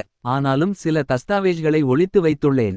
நீ என் மூலம் தகவல் அறியத்தான் கடவுள் என்னை இத்தனை நேரம் உயிரோடு வைத்திருந்தார் போல. மிகச் சிரமப்பட்டு ஆடைக்குள் ஒளிந்திருந்த ரத்தம் பூசிய சில தஸ்தாவேஜ்களை நீட்டினாள் மருத்துவர். பிரித்து வாசிக்கப் போகும் சிஜாவை தடுத்தாள் மருத்துவர். கொலையாளிகள் மிஷனுக்குள் டைம் பாம் வைத்திருக்கிறார்கள். அது எந்த நொடியும் வெடிக்கக்கூடும். தாமதிக்காதே. ஓடு. மிஷன் கட்டடத்தை விட்டு விலகி வெளியே ஓடு. இந்த அரிய தகவல்களுடன் நீ இந்தியா தப்பிப்பது அரிதிலும் அரிதான விஷயம். ஆண்டவன் உன் பக்கம் இருக்கட்டும். ஆமென். மருத்துவரின் தலை தோய்ந்தது. Tick tick tick tick tick tick tick tick. ஏராளமான வாசல்களை கொண்ட கட்டடம். யோசிக்க நொடிகள் இல்லாமல் வந்த வழியே ஓடினாள் சிஜா. திக் திக் பக் பக் திதிக் திதிக் தித்தா. சிஜாவின் கால்களுக்கு கண்களும் காதுகளும் பூத்தன. அலறியபடி சுற்றும் ஆராய்ந்தபடி கால்கள் 4000 கால் பாய்ச்சலில் பாய்ந்தன. வெடிக்கப் போகும் நொடி அனுமானித்தாள் சிஜா. மிஷனின் வெளிவாசலுக்கு 100 மீட்டர் தூரம். 10 செகண்ட் முத்தம். கடவுளே கடவுளே. யாராவது ஒரே ஒருத்தராவது உயிருடன் இருக்கக்கூடாதா? சிஜாவின் கத்தல் மும்முறை எதிரொலித்து அடங்க தலைமை மருத்துவரின் உடல் அசைந்தது. மண்டாரின் மொழியில் முணுமுணுத்தாள். சிஜா ஓடிப்போய் அவள் முன் முழங்காலிட்டாள். பப்பான். மிஷன் கட்டடத்துக்குள் முதல் வெடிப்பு எழுந்தது. வெடிப்புகள் தொடர்ந்தன. ஓடிக்கொண்டிருந்த சிஜா உந்தி தாவினாள். 10 அடி தூரம் காற்றில் ஏறி பாதுகாப்பு தரையில் சிதறினாள். இம்முறை மிஷன் கட்டடம் சாத்தான் தனமாய் முழு பரிமாணத்துக்கு வெடித்துச் சிதறியது. மஞ்சள், ஆரஞ்சு, சிவப்பு, பச்சை நிறக்கூட்டணியில் ஜுவாலை 7ஆம் வானம் ஏறியது. உடலின் ஆங்காங்கே மேற்தோல் கிழிசலும் பொசுங்கலும் இரத்த கசிவுடன். மீண்டும் காருக்கு ஓடினாள். காரின் 4 டயர்களும் வெடித்திருந்தன. மனதுக்குள் அழுகை குமுறியது. ஓட்டினாள். ஏறக்குறைய 4 கிலோமீட்டர் ஓடி வந்திருப்பாள் சிஜா. தூரத்தில் ஒரு ராட்சச கண்டெய்னர் லாரி தெரிந்தது. கை ஆட்டினாள் வெறித்தனமாய். இதே லாரி தயக்கமாய் நின்றது. கொரியன் லாரி டிரைவர் எட்டினான். சற்றும் ஈவு இரக்கம் காட்டாமல் டிரைவரை இழுத்து வெளியே போட்டாள். லாரியின் டிவைர் சீட்டில் ஏறி அமர்ந்தாள். பெருத்த சைரன் சப்தத்துடன் லாரி பறந்தது. மலைப்பகுதி சாலையிலிருந்து சமவெளிக்கு இறங்கினாள். செக்போஸ்ட் காத்திருந்தது. 20க்கு மேற்பட்ட வாகனங்கள் குழுமியிருந்தன. யோசிக்க அவகாசமில்லை. தொடர்ந்து லாரியை செலுத்து. செக்போஸ்டை உடைத்து நொறுக்கு. எந்த வடிவில் தடைகள் வந்தாலும் தூள் தூளாக்கு. முன் நின்ற கார்களை அப்பளமாக்கி நசுக்கி விலக்கினாள். செக்போஸ்ட் கம்பம் பொடி பொடியானது. பியூன் பியூன் பியூன். டோட்டா படையெடுப்புகளை முறியடித்தவாறே இன்னும் வேகம் கூட்டினாள். பின்னால் 10க்கும் மேற்பட்ட போலீஸ் ஜீப்புகள் பூத்தன. தைவான் கபடி ஆரம்பித்தது. கண்டெய்னர் லாரி முழுவதும் டோட்டா பொத்தல்கள். விமான நிலையம் செல்லும் அந்த நெடுஞ்சாலையில் கந்தகம் பற்றி கொண்டது. தூரத்தில் தாய் பெய் விமான நிலையத்தின் இரும்பு வலை சூழ்ந்த கட்டுப்பாடு அறிவிக்கப்பட்ட ஏரியா. மலேசியன் ஏர்லைன்ஸ் விமானம் நின்றிருந்தது. படிக்கட்டு இணைக்கப்பட்டிருந்தது. பயணிகள் ஏறிக்கொண்டிருந்தனர். இறுதி முடிவாய் இரும்பு வலையை அறுத்து கொண்டு கண்டெய்னருடன் அத்து மீறினாள் சிஜா. அனைத்து பயணிகளும் விமானம் ஏறிவிட கை படிக்கட்டு அகற்றப்பட இருக்க துப்பாக்கியுடன் சிஜா விமானத்துக்குள் பிரவேசித்தாள். ஆங்கிலத்தில் கத்தினாள். ஏர் ஹோஸ்டஸ். விமானத்தின் பிரதான கதவை உள்மூடு. பயணிகள் எல்லாரும் அவரவர் இடத்தில் முழங்காலிடுங்கள். விமான பணிப்பெண்களை நெட்டி தள்ளிக்கொண்டு கேபினுக்கு ஓடினாள் சிஜா. இந்த விமானம் எங்கே போகிறது? சிங்கப்பூர். பைலட் போகாது. இந்தியாவின் நியூ டெல்லிக்கு போ. பேச அவகாசமில்லை. ஒரு மெகா அரசியல் சதியை முறியடிக்க உதவுங்கள். தாமதிக்க வேண்டாம். விமானத்தை கிளப்புங்கள். நான் சொன்னதை நிறைவேற்றாமல் ஏதாவது குழப்படி செய்தால் விமானத்தை 200 சில்லறை பயணிகளுடன் சிதறடிப்பேன். Come on. Quick quick. Air control room எதிர்ப்பை மீறி விமானம் ரன்வேயில் ஓடியது. பயணிகளுக்கு எச்சரிக்கை. விமானம் சிங்கப்பூர் செல்லவில்லை. நியூ டெல்லி போகிறது. ஹைஜாக்கர் ஒருத்திதானே என்று கருதி யாரும் என் மீது ஹீரோயிசம் பிரயோகிக்க வேண்டாம். சற்றே அமைதி காத்திருங்கள். விமானம் தென் சீன கடலின் மீது பறந்தது. செயற்கைக்கோள் தொலைபேசி சினுங்கியது. ரிசீவரை எடுத்தாள் சிஜா. எதிர்முனை டிடெக்டிவ் சிஜா. நான் சொல்றதை கேள். நீ திரட்டி வரும் ஆதாரத்தை இந்தியா வாசித்தால் மைய அரசு கவிழும். அரசியல் புயல் சுழன்றடிக்கும். நீ கற்பனையிலும் நினைத்து பார்க்காத தலைகள் உருளும். இத்தனையும் சாதித்து நீ அடையப் போகும் நன்மை என்ன? ஒன்றுமில்லை. சற்றே என் பேரத்துக்கு ஒப்புக்கொள். உனக்கு 10லிருந்து 20 கோடி ரூபாய் வரை தருவேன். உன்னின் 10 தலைமுறை சுபிட்சமாக இருக்கும். ப்ளீஸ். உன்னை என் மகள் போல் நினைத்து இறைஞ்சுகிறேன். நீ மட்டும் தலையாட்டினால் நடந்த அனைத்தையும் மறைத்து விடலாம். விமான கடத்தலிலும் உன் பெயர் எழாமல் பார்த்து கொள்கிறேன். எதிர்முனை முழுக்க பேச காத்திருந்து ஒற்றை வார்த்தையில் வெடித்தாள். வைடா போனை அரைந்து சாத்தினாள். இப்போது விமானம் வங்காள விரிகுடாவின் மீது பறந்தது. நியூ டெல்லி இந்திராகாந்தி சர்வதேச விமான நிலையம் பரபரப்பானது. ஏர்போர்ட் சீல் செய்யப்பட்டது. அதிரடிப்படை வீரர்கள் வந்திறங்கினர். பாதுகாப்புத்துறை அமைச்சர் மனோன்மணியன் அதிரடிப்படை தலைவரிடம் கிசுகிசுத்தார் செல்லுலார் போனில். மலேசியன் ஏர்லைன்ஸ் விமானம் வந்திறங்கியதும் விமானத்தை முற்றுகையிடுங்கள். விமானத்துக்குள் இருக்கும் ஒற்றை பெண் கிட்னாப்பரை முற்றுகையில் பிணமாக்குங்கள். அவர் உயிர் தப்ப 0.1% கூட சாத்தியம் இருக்கக் கூடாது. சொன்னதை புரிந்து செயல்படுங்கள். உங்களுக்கு எதிர்காலம் பிரகாசமாய் அமைப்பேன். விமானம் தரை இறங்க இன்னும் 20 நிமிடங்கள். சிஜா பைலட்டுடனும் பயணிகளுடனும் பேசினாள். நடந்ததைச் சுருக்கமாக விவரித்து சூழ்ச்சி வலையிலிருந்து ஓர் அப்பாவி பெண் தப்பிக்க உதவுங்கள். உங்களுடைய உதவி உலக சரித்திரத்தில் ஓர் அத்தியாயமாக இடம்பெறும். பயணிகள் என்னம்மா நாங்க செய்யணும்? சொல்லுங்க. செய்ய காத்திருக்கிறோம். மிழற்றினர். காதுகளில் கிசுகிசுத்தாள் சிஜா. விமானம் ரன்வேயில் பாய்ந்தது. டெர்மினஸில் நின்றது. விமான நிலையம் முழுக்க வெளிச்சம் செயற்கையாய் எழுந்திருந்தது. விமானத்தைச் சுற்றிலும் பூட்ஸ்கால்கள் தடதடத்தன. டக் டக் டக் டக் கூட்ட கூட்ட டக் டக். இயந்திர துப்பாக்கிகளுடன் கமாண்டோக்கள். கமாண்டோ தலைவர் ரகசிய ஆணை பிறப்பித்தார். உயிர்ச்சேதம் பற்றி கவலை வேண்டாம். கிட்னாப்பரை பிணமாக்குங்கள். விமான வாசலில் சிஜா தோன்றினாள். இன்னும் 1 மணி நேரம் அவகாசம் தருகிறேன். அதற்குள் இங்கு பாதுகாப்புத்துறை அமைச்சரும் மீடியா மக்களும் வந்து சேர வேண்டும். இல்லையென்றால் விமானத்துக்குள் இருக்கும் 248 பேருடன் வெடித்து சிதறுவேன். விமான பயணிகள் கூச்சலிட்டனர். எங்களை காப்பாத்துங்க. இந்த கிட்னாப்பர் குண்டு பெண் எலக்ட்ரானிக் பியூஸ்டு பாம் வைத்திருக்கிறாள். நீங்கள் இவள் கேட்பதை மறுத்தால் எங்க விமானத்துடன் ஒட்டுமொத்த விமான நிலையமும் வெடித்துச் சிதறும். அழுதனர், கதறினர், கேவினர். விமான நிலைய காவல்துறை அதிகாரி பாதுகாப்புத்துறை அமைச்சர் மனோன்மணியனிடம் பேசினார். சார், நீங்க உடனே ஏர்போர்ட் வருவது நல்லது. அதுதான் எல்லாருக்கும் சிலாக்கியம். நீங்க நினைப்பது போல் கிட்னாப்பர் பெண்ணை எளிதாக உயிருடனோ பிணமாகவோ பிடிப்பது முடியாது. பிரதமரிலிருந்து அனைத்து அரசியல் தலைகளும் இதையே வற்புறுத்தின. Assistant commissioner Anubhav, detective TR Rajkumar, Tejaswini அனைவரும் விமான நிலையம் பறந்தனர். அனைத்து வழி நிர்பந்தங்கள் தாளாது மனோன்மணியனும் விமான நிலையம் புறப்பட்டார். செட் டி வி வீடியோ காமிராக்களும் அனைத்து பத்திரிகை தலைகளும் அவசரமாக கூடின. மனோன்மணியனின் கார் டெர்மினலுக்குள்ளேயே விரைந்தது. மனோன்மணியன் ஒரு பாலிமர் துப்பாக்கியை மடியில் ஒளித்திருந்தார். அமைச்சர் பதட்டமாக காரிலிருந்து இறங்கினார். ஏகமாய் வியர்த்திருந்தார். கமாண்டோ தலைவரிடம் பற்களை கடித்தார். விஷயத்துக்கு இரத்தத்தால் முற்றுப்புள்ளி வைக்காம என்னை லொங்குன்னு ஓடி வர வச்சிட்டீங்களேப்பா. சிஜா தலைமை பைலட்டை பணயமாக பிடித்தவாறே நகர்ந்து வந்தாள். தன்னை வீடியோ படை நெருங்க இடப்பக்கமிருந்து தன்னை நோக்கி நடந்து வரும் மனோன்மணியனை நோக்கி விரல் சுட்டினாள். இடியின் குரலில் அறிவித்தாள்.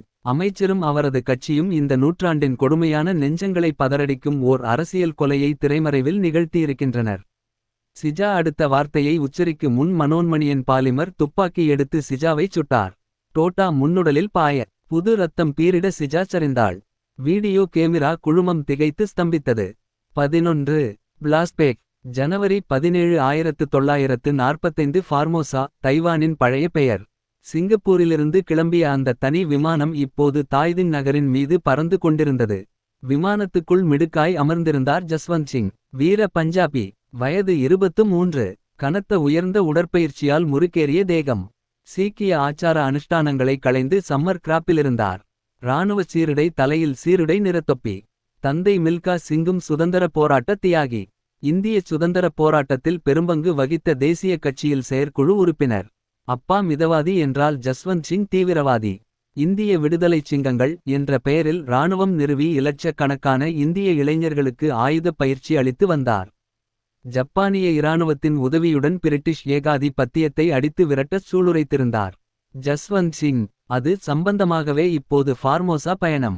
திடீரென்று விமானத்தின் ஆல்டிமீட்டரும் இன்ஜினும் பழுதாயின. விமானம் தாறுமாறாய் பறந்தது. ஜஸ்வந்த் சிங்கின் நண்பன் பதறினான். பைலட்டிடம் இறைந்தான். என்ன ஆயிற்று விமானத்திற்கு? சமாளிக்க முடியவில்லையென்றால் சமதரை பார்த்து விமானத்தை தரை இறக்குங்கள். நமக்கு தலைவர் ஜஸ்வந்த் சிங்கின் உயிர் முக்கியம். ஆனால் விமானம் பலமுறை டைவ் அடித்து மரங்களின் மீது மோதி இறக்கைகள் உடைந்து தரை தேய்ந்தது. பைலட்டும் ஜஸ்வந்த் சிங் நண்பனும் ஸ்தலத்தில் மரணம். ஜஸ்வந்த் சிங் தூக்கி எறியப்பட்டார். தலையில் பலத்த காயம். விபத்து சப்தம் கேட்டு ஆதிவாசிகள் சிலர் ஓடிவந்தனர். ஜஸ்வந்த் சிங்குக்கு முதலுதவி செய்து செயின்ட் சேவியர் கிறிஸ்டியன் மிஷன் ஹாஸ்பிட்டலில் சேர்த்தனர். ஜஸ்வந்த் சிங்குக்காக காத்திருந்த ஜப்பானியர் ஏமாற்றமாக புறப்பட்டனர். ஜஸ்வந்த் சிங்கின் நண்பன் மரணம். ஜஸ்வந்த் சிங்கின் மரணமானது August 10 1952. Saint Xavier Christian mission hospital. கோமாவில் கிடக்கும் ஜஸ்வந்த் சிங்கை வெறித்தார். தலைமை மருத்துவர் வாடிகனிலிருந்து விஜயம் செய்திருக்கும் மிஷன் தலைவரிடம் திரும்பினார். ஐயா, இந்த நோயாளியை 7 வருடங்களுக்கு முன் சில ஆதிவாசிகள் இங்கு தூக்கி வந்தார்கள். தூக்கி வரும்போது நோயாளியின் உடலில் சிறிதும் துணி இல்லை. தலையில் பலமான காயம்.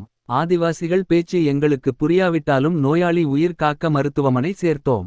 நோயாளியின் கோமா அளவு 4. கடந்த 7 வருடத்தில் நோயாளியின் உடல் நிலையில் சிறிதும் முன்னேற்றமில்லை.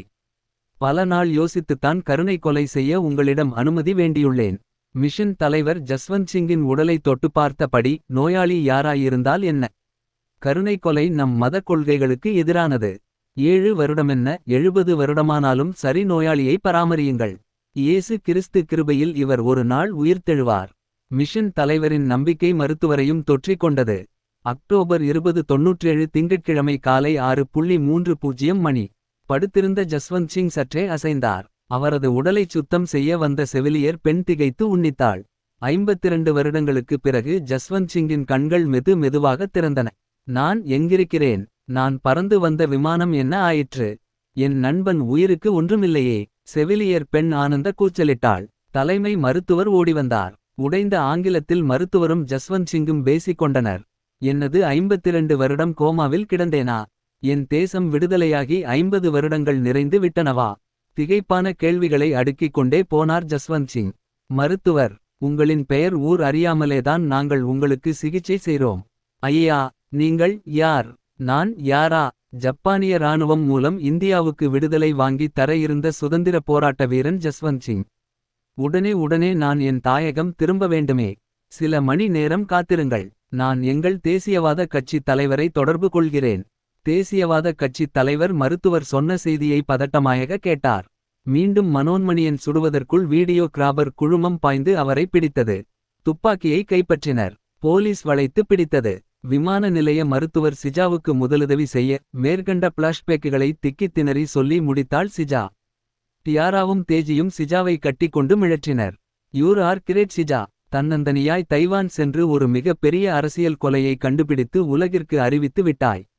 உன்னுடைய கண்டுபிடிப்பால் ஏராளமான நன்மைகள் இந்தியாவுக்கு இருக்கலாம். ஆனால் எங்களை பொறுத்தவரை அப்பாவி திவ்யா நிரபராதி என்ற நிரூபிப்புதான் அதிமுக்கியம். தாங்கியூ சிஜா, தாங்கியூ. தொடர்ந்து சிவப்பு நீலக்கட்சி தலைவரும் மனோன்மணியனும் போலீஸ் காவலில் வைக்கப்பட்டனர். புதைக்கப்பட்ட ஜஸ்வந்த் சிங்கின் பிரேதம் வெளியே எடுக்கப்பட்டு மீண்டும் போஸ்ட்மார்ட்டம் செய்யப்பட்டது. தைவான் அரசு கவிழ்ந்து தேசியவாத கட்சி தலைவர் அங்கே கைது செய்யப்பட்டார். விடுதலை செய்யப்பட்டாள் திவ்யா. டாக்டர் ரேணுகாவை கட்டிக்கொண்டு ஆனந்த கண்ணீர் வடித்தாள். அனுபவ் இறைஞ்சும் குரலில், என்னை மன்னிப்பீங்களா திவ்யா? தேவதையை போய் சித்திரவதை செய்துவிட்டேன். உங்கள் மீது கோபம் இருந்தால் அல்லவா உங்களை மன்னிக்க. கணவனின் பெற்றோரையும் குழுந்தனையும் பார்த்து பொறுமலாய் வரவேற்றாள் திவ்யா. நான் மாசுமறுவற்றவள் என்ற உண்மையை உங்களுக்கு தெரிய வைத்த கடவுளுக்கு நன்றி. சிஜாவுக்கும் நன்றி. எங்களை மன்னிச்சு எங்க வீட்டுக்கு வந்துருமா? நோ. தனியாக நின்று ஜெயிக்க உடலுரமும் மனத்தின்மையும் என்னிடம் ஏகமாய் இருக்கு. என்னை என் வழில போகவிட்டுருங்க பிளிஸ். 8 மாதங்களுக்குப் பிறகு திவ்யா அழகிய ஆண் குழந்தை ஒன்றை பெற்றெடுத்தாள். குழந்தை அச்சு அசலாய் பிரசாந்த் போல். டியாரா, தேஜி, சிஜா, ரேணுகா குழந்தையை எடுத்து கொஞ்சினர். கருணை அடிப்படையில் வந்த வேலையை கிழித்தெறிந்தாள் திவ்யா. பிரைவேட் பைலட் ஆக பயிற்சி மேற்கொள்ள ஆரம்பித்தாள். வானத்தில் குட்டி கரணமிடும் அம்மாவின் விமானத்தை ஜோல் வழிய பார்த்து கையாட்டினான் ஜூனியர் பிரசாந்த். எல்லாம் சரி. மனோன்மணியன் கட்சி தலைவர் மீதான கேஸ்கள் என்னவாயிற்று என்று தானே கேட்கிறீர்கள். மன்னிக்கவும். கேஸ் இன்னும் நடக்கிறது. கேசுக்கு வரும் போதெல்லாம் மனோன்மணியன் வடிவம் உயர்த்தி கேமிராக்கள் பார்த்துச் சிரிக்கிறார்.